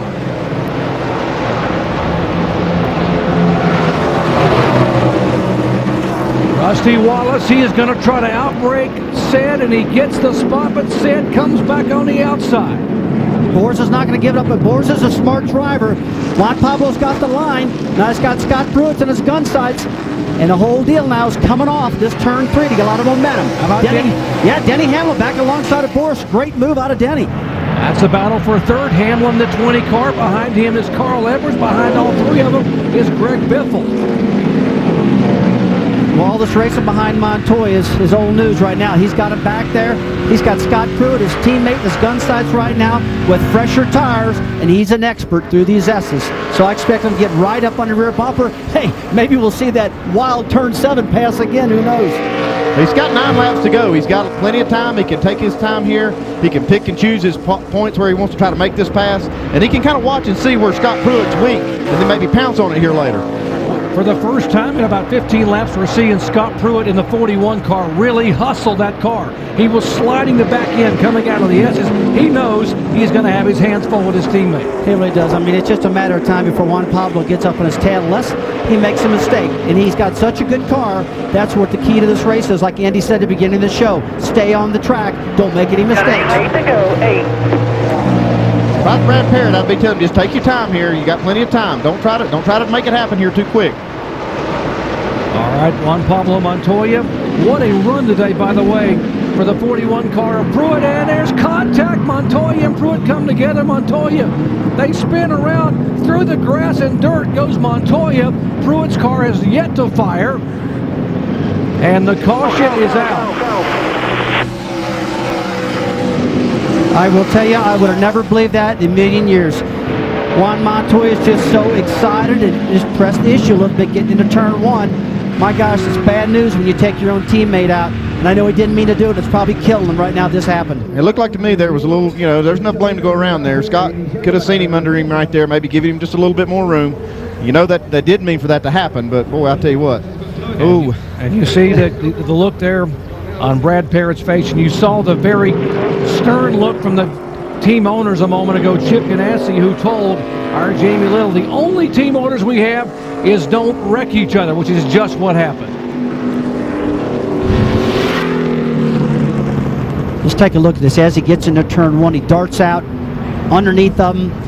Oh, no, that's a tough one right there, guys. It really is, because he's kind of got the spot on the 41 of Scott Pruitt. But when you get in that situation, things happen really, really quick. Let's watch it one more time. He's committing. Oh, tell you what, I really think that Juan Pablo just pressed that issue just a little too much. He's had such a great car. I would have probably waited another corner. Last thing Ganassi Racing wants to see, but it looks like Montoya's in a position he wants to be. And look at the guys go off through turn one and bounce back on into turn three, passing a lot of cars right there. So, Rusty, had you been in the 42 car in the position Montoya was in, going into one, what do you do? Jerry, it happens so fast. You can't say I would have done this or would. That's like, armchair quarterbacking right now. He had a lot of run. He's got a lot of adrenaline flowing. He knows he can get it done. He's passed everybody in turn one and turn seven, so he probably went for it. He probably thought that Scott was going to stay up and let him have it. And Scott probably figured he was far enough ahead, which, you know what? He really was. All right, let's see exactly what Juan Pablo Montoya saw as they were coming down the front straightaway. 170 miles per hour. His teammate Scott Pruitt on the left. Montoya makes the move inside. There's contact around those Pruitt. Montoya to the ground.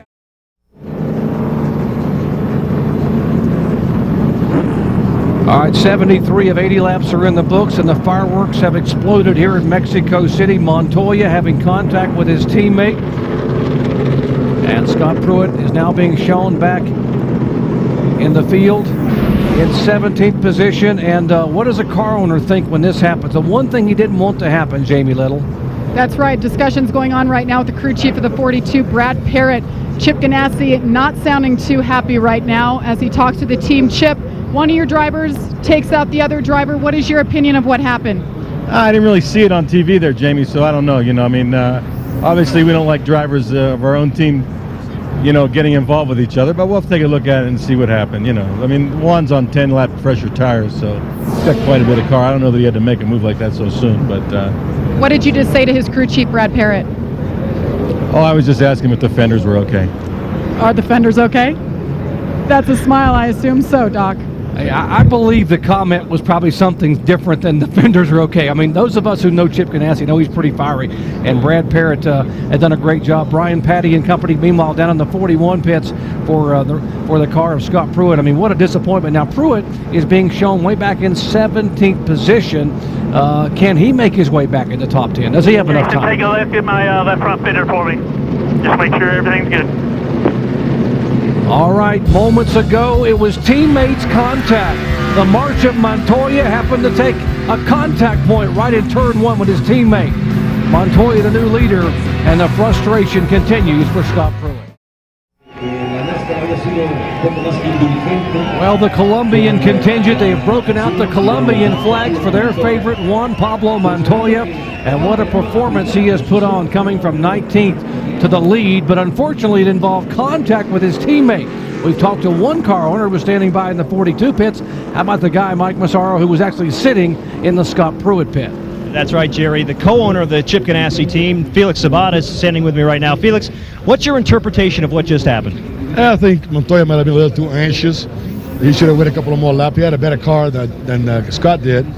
He dive bombed it in there, and Scott never saw him. We heard earlier that team orders were specific. Don't wreck each other. That's exactly what happened. Will there be any fallout from this?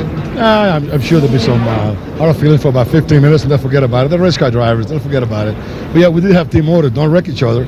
But, you know, it's, when those guys put the helmet on, the thing goes off on the side of their head, they'll forget what the team orders are. So it was unfortunately happened. I think Montoya had a better car.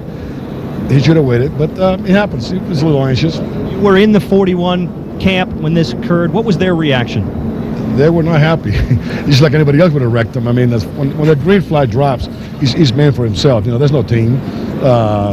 So they were pretty disappointed. A lot of dejection on this side of the Ganassi camp, but perhaps some elation in just a few laps. Guys? Thanks, Mike. Back to green flag racing. Montoya does not have this thing won because there are still some pretty strong cars behind him, including Denny Hamlin, last year's winner in the 20 car. Battle for third spot there as Edwards is on the inside of Boris Said, but Said takes a spot entering turn 1. Now Montoya gets some clean track like he's got right now and stay that way and keep it on the course. I mean, he's got a great shot to win this thing, but Denny Hamlin won this thing last year. He's not going to roll over on him right now, guys. Montoya is getting ready to enter his great part of the racetrack, the S's. That's where this guy really shines, through the S's.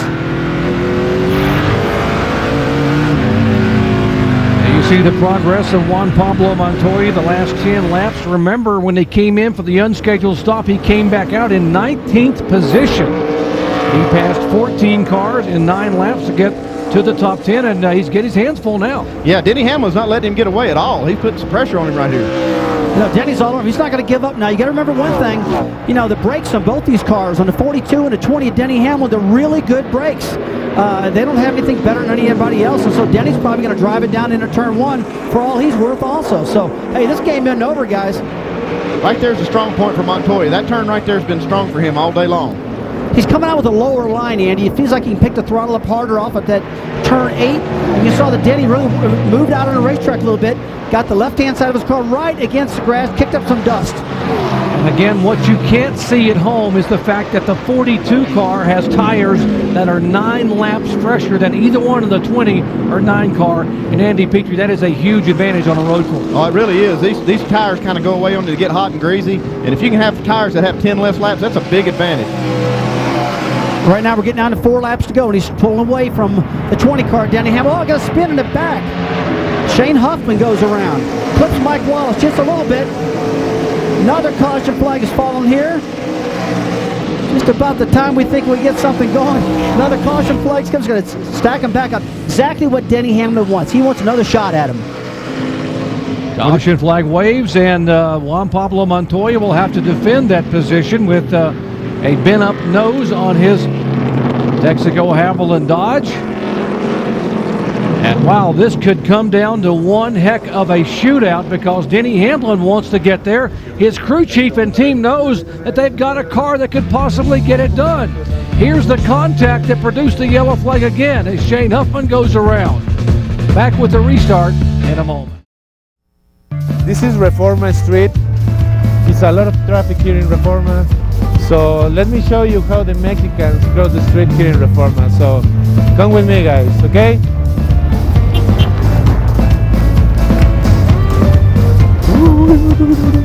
Enjoy.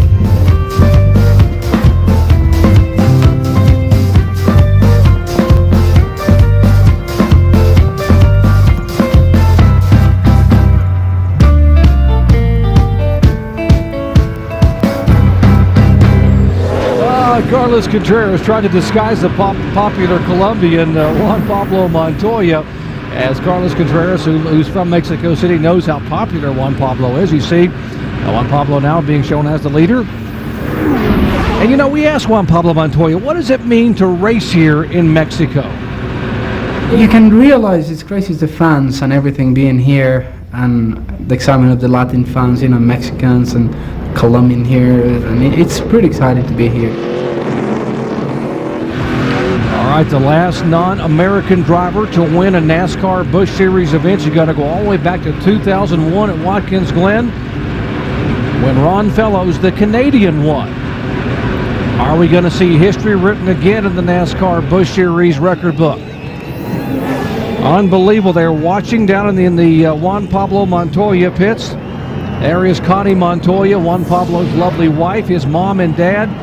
Pablo and Libya are also here from Miami to watch history being made. And how about these Colombian fans that have been on their feet enjoying the afternoon? They can't wait for their hero to become a NASCAR winner. Well, what do you think? You think Denny Hamlin's going to put a bumper to him, move him out of the way a little bit, Andy? I don't know. It's a couple laps to go. He's going to give it all he's got. He's going to give it all he's got. Denny Hamlin, a veteran of the short tracks in South Boston, Virginia. You're not going to push Denny Hamlin around. And by the way, remember, Denny Hamlin won both events at Pocono a year ago, driving for Joe Gibbs, where you have to be able to make that hard turn into turn one. Let's see if he can do it here under Juan Pablo Montoya. 3 laps to go. What's going to happen in Mexico City?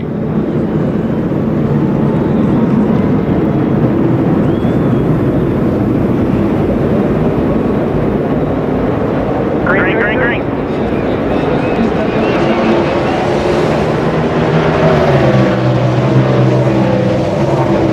This could be the critical point. Hamlin's going to look for making the move. He knows Montoya is going to protect the inside. Hamlin looks high. Can he get there? Looks like he was going to try that move, but it didn't work for him. Montoya bobbles with the rear end a little bit. Gets Hamlin right on the rear bumper. Oh, and he gets a little contact. Montoya's just got to get the stuff off his tires, and he's got to set sail. He's got to kind of get some rhythm. Caution's out. Back it down. Caution's out. Back it down. Caution is out. There is debris off of the cars that have made contact on the front straightaway. Okay, that last restart was not an attempt at a green-white checker, so now we will have that green-white checker finish coming up. And here Juan Pablo Montoya is saying, wow, guys, that 20 car is awfully stout, and I think even Juan Pablo may have tried to be a little too aggressive and won. It cost him his back of his car wiggling. Well, what happened right there is he moved to the right-hand side to protect the inside going into turn one, and it put him in a little bad position coming through the next left-hander. So it allowed Denny Hamlin to catch right back up on him and enable him to get on his bumper and rough him up a little bit. If you're the crew chief for Denny Hamlin, the 20 car, what are you telling your young driver? I'm going to say try it again. Do it again. Whatever you did right there. That almost worked for you. Okay, you sure you want to? I tell you what, it's going to be something this last couple laps, man. I tell you what. All that debris on the tires. You saw Juan Pablo come through turn 3 right there, sliding around. You know, Denny Hamlin got right to his bumper. Tell you what, Denny's got him in sights right now. And I remember watching Denny at Hickory Motor Speedway. This kid's not afraid to put a bumper to you. Hey, in the short tracks, that's the way you got to race. Ain't over till it's over. It's not over, man. We're at Mexico City. This is a big one. This baby pays a lot of money. These drivers are getting amped up. And if I was Denny Hamlin, hey, I'm going to try to get him, man. All right, Joe Gibbs wouldn't hire if he didn't believe. Yes, sir. We will be going through. And there's the watching. There's Connie Montoya, left side of your screen, the Texaco Haviland crew. Wondering, can he hold on? Here's a young man who won a Kart Series championship as a rookie with 7 victories for Chip Ganassi. A year later, as a rookie at Indianapolis Motor Speedway, he won the coveted Indianapolis 500. Then he goes to Formula One and wins the biggest of all, the Grand Prix of Monaco. And guess what, folks? Today, he is a rookie in the NASCAR Busch Series. Wow, what a phenomenal performance it could be. Unfortunately, though, it involved contact with his teammate, and that could have repercussions, maybe even after the checkered flag. We'll have to wait and see. We welcome you back to the final laps of the Telcel-Motorola Mexico 200. Our NASCAR.com ESPN reset shows you that Juan Pablo Montoya has never won in a NASCAR Busch Series event. He's hoping to change that 2 laps from right now, making only his 7th career start. And Rusty Wallace, there's a lot to think about with these top couple of cars. There's a lot to think about right now. Denny Hamlin, he knows how to do these restarts. There's a lot of rubber buildup on those guys' tires. You saw all the debris on the racetrack from some of our camera shots. I'm not so sure Juan knows about that. Denny knows how to get these things cleaned off with a good restart. We'll see what happens. They will get one shot at a green-white checker. The green flag will wave, then the white flag, the checker flag. Only one shot. The fans are on their feet. Here come the drivers, and the green flag waves.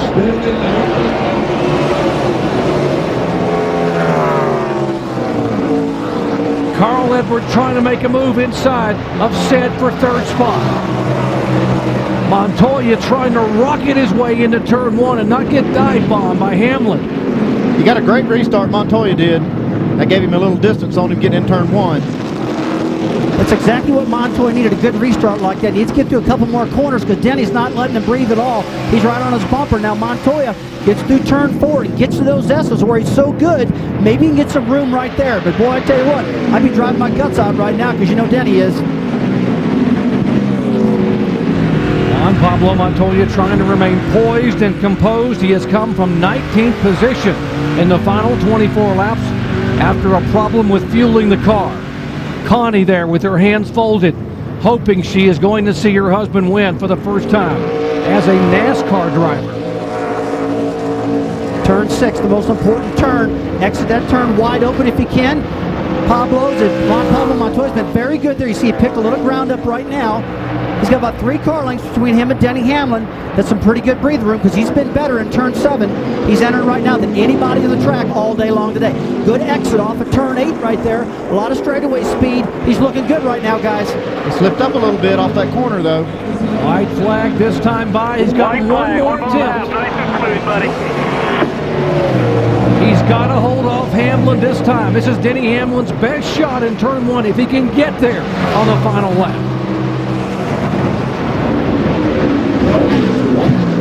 Connie Montoya knows that he's got him by 2 car lengths. She has seen her husband time and again pull it off at Indianapolis. Cars off the racetrack. That was Regan Smith running in 5th position. He comes back on the track, doesn't lose hardly anything, so he's kind of back in the game with Carl Edwards again. No problem with Regan Smith. Now, Juan Pablo, pretty good lead going into turn 4. Another passing zone, but he's not got anybody messing with him now. That's off at turn 4. Andy, that's a real tough, leading to the S's. Again, that's where he's good at. Just a few corners to go here. Just got to hit his marks. Remember in qualifying, he overdrove the S's and he jammed on the brakes and smoked the tires. It cost him a chance at the pole.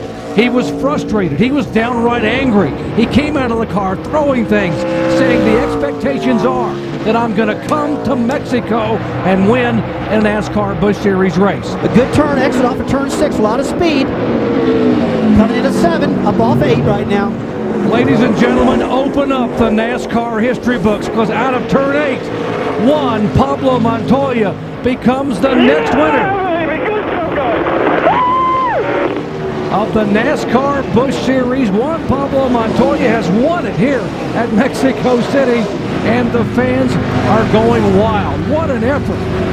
And Scott Pruitt has made it up to 5th position. That's his teammate, so it's not so bad. Pruitt has come from 17th all the way up to 5th. He had a great car, too. You know, this is bittersweet to see Montoya win this thing, but he's got to be feeling really blue right now that he had contact with his own teammate. Regan Smith comes across the line with the right front corner, tore off his car. There's a celebration, and give a call to Brad Parrott and this entire crew. And Andy, you know the feeling of Brad Parrott right now to have to come from as far back on all the things they had to overcome. Never give up. That's what Brad knows. Never give up. Never give up. Mike Massaro with Brad Parrott. A lot of emotion, Doc, down here in the Chip Ganassi camp. The winners, a rough day yesterday in qualifying, a topsy-turvy day today. How would you describe the emotion right now? Well, I'll be honest with you. I'm upset that we wrecked Scott Pruitt. You know, Scott's got a great team with Brian Patty and the Juicy Fruit car, and I'm glad we won the race, but I'm really upset that we took out our teammate, and, you know, Juan's got a long way to go. He's a great driver, but, you know, he's got to get his head on, and, you know, he does. You know what I'm saying? I'm not saying he don't have his head on, but we had plenty of time to get by Pruitt, and, you know, I'm real proud of Juan and the job this whole Texaco Haviland Telcel car team did, Dodge team did. You know, I'm excited, but then again, I feel for Brian Patty because we worked hard to try to build a team that could work together, and it's tough. Brad, obviously very emotional. What's the most meaningful part of this for you right now? You know, we come to Mexico and won the race. We wrecked 3 weeks ago at VIR.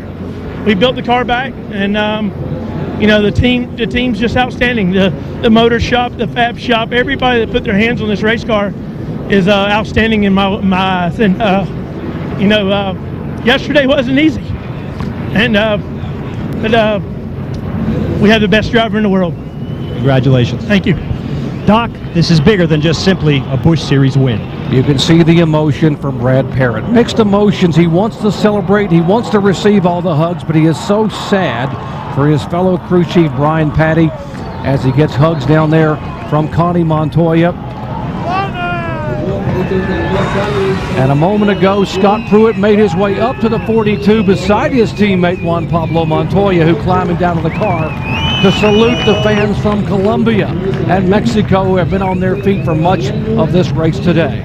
Well, it's a fantastic run from Juan Pablo. You know, that guy had the fastest car most of the day. He was dicing through the field. He deserves to win the race, but he just feels so bad about taking Pruitt out. And I totally understand what Brad Parrott's saying. He's a real emotional guy, but look at this. You know, hey, Andy, one thing I'm worried about, he stood up and roofed that car. I hope he didn't dent it in because NASCAR doesn't like that. He'll be okay. He just proved to the whole world that he's a stock car driver. We're going to see a lot of Juan Pablo, Jerry, in NASCAR from here to come. Absolutely, and here is Scott Pruitt, and very, very frustrated. And just, you know, you heard you see his voice of all people, Alan Bestwick. With Scott Pruitt. Scott, what are your thoughts? Of all the people to take you out, your teammate. I mean, that was just no good, low, nasty, dirty driving. I mean, you know, the Juicy Fruit car ran great all day long. We were making our calls. We were being smart. I had my family at home. It's just, I can't even put it into words. It's just so disappointing. We talk about it and talk about it and talk about it and talk about it in the meetings. He's faster than me, you know, we'll work it out, he can go, you know, but not take each other out. That's just bad driving. Well, what do you say? You know, I mean, I totally feel for Scott Pruitt, but I think he's, you know, they'll wake up tomorrow, and I tell you what, when a day passes, it always seems like it gets better. There's so much emotion right now, and I totally understand. They both won the coveted 24 hours together as teammates. They were two of the best drivers at Daytona. I'll tell you what, a lot of emotions running down here, guys, a lot of emotions. All right, retaliation after the checkered flag. Scott Pruitt not at all happy with his teammate, caught up with Juan Pablo Montoya and gave him that nudge, but it's Juan Pablo who waves the checkered flag to the fans a moment ago, to the celebration of all the Mexican and Colombian fans. Let's go to victory lane. Juan Pablo Montoya climbs from his car victorious, getting the Busch bath here. In 7 starts, that's all it took in the Busch Series to get this victory. Juan, your baptism into NASCAR continues. Take us through today. What are the first thoughts on your mind? Well, you know, it was a great day. Texaco Havoline in Dodge today, and with Telcel, you know, they did an amazing job yesterday. We was a little disappointed with qualifying. He was 30, wasn't great, but you know, he's great. Being here in Mexico, you know, being Telcel involved in the car, Texaco and Havoline, and just everybody, you know, gotta thank Chip. There were high points, low points today. Of course, the low point. Talk about your teammate. What happened? Well, it felt really bad because we both needed a really good finish. And I went into the braking, and we were both braking about the same point, but he was slowing down the car a lot more. And he kind of stayed wide, so I went for the inside. And when I was there, he just turned, and I had nowhere to go. I feel really sorry about him, but, you know. What does it mean to you to come down here to Mexico and win in Latin America? There's his wife. Oh, it's big, you know. We got this one out of the way now, and, you know, the next one we need to win in an oval. I want to win in an oval. You know, that's where we need to be good. A true champion, Doc. His sights are set on the next goal to win on an oval.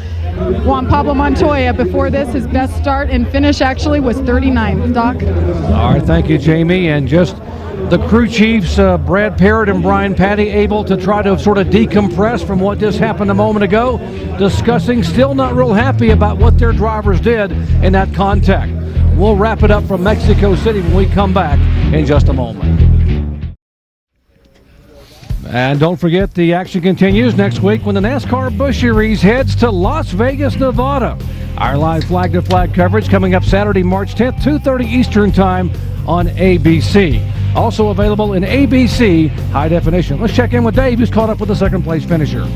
And, Doc, that is Denny Hamlin. He finished right behind Juan Pablo Montoya. Second to last restart. You were right on his bumper. What happened on the last restart, Denny? He was a little brake happy, and sitting here looking how far the restart line was, and I'm not gonna lie, because he had a much faster race car. He just, you know, he got us there at the end. We had our one shot on that one restart where we got close, and yeah, they had that caution right when I got to his bumper. So that was our one shot to do it, and yeah, we didn't come up with it. Denny Hamlin racking up a good average finish here at Mexico City. Second today, winner last year. Jerry?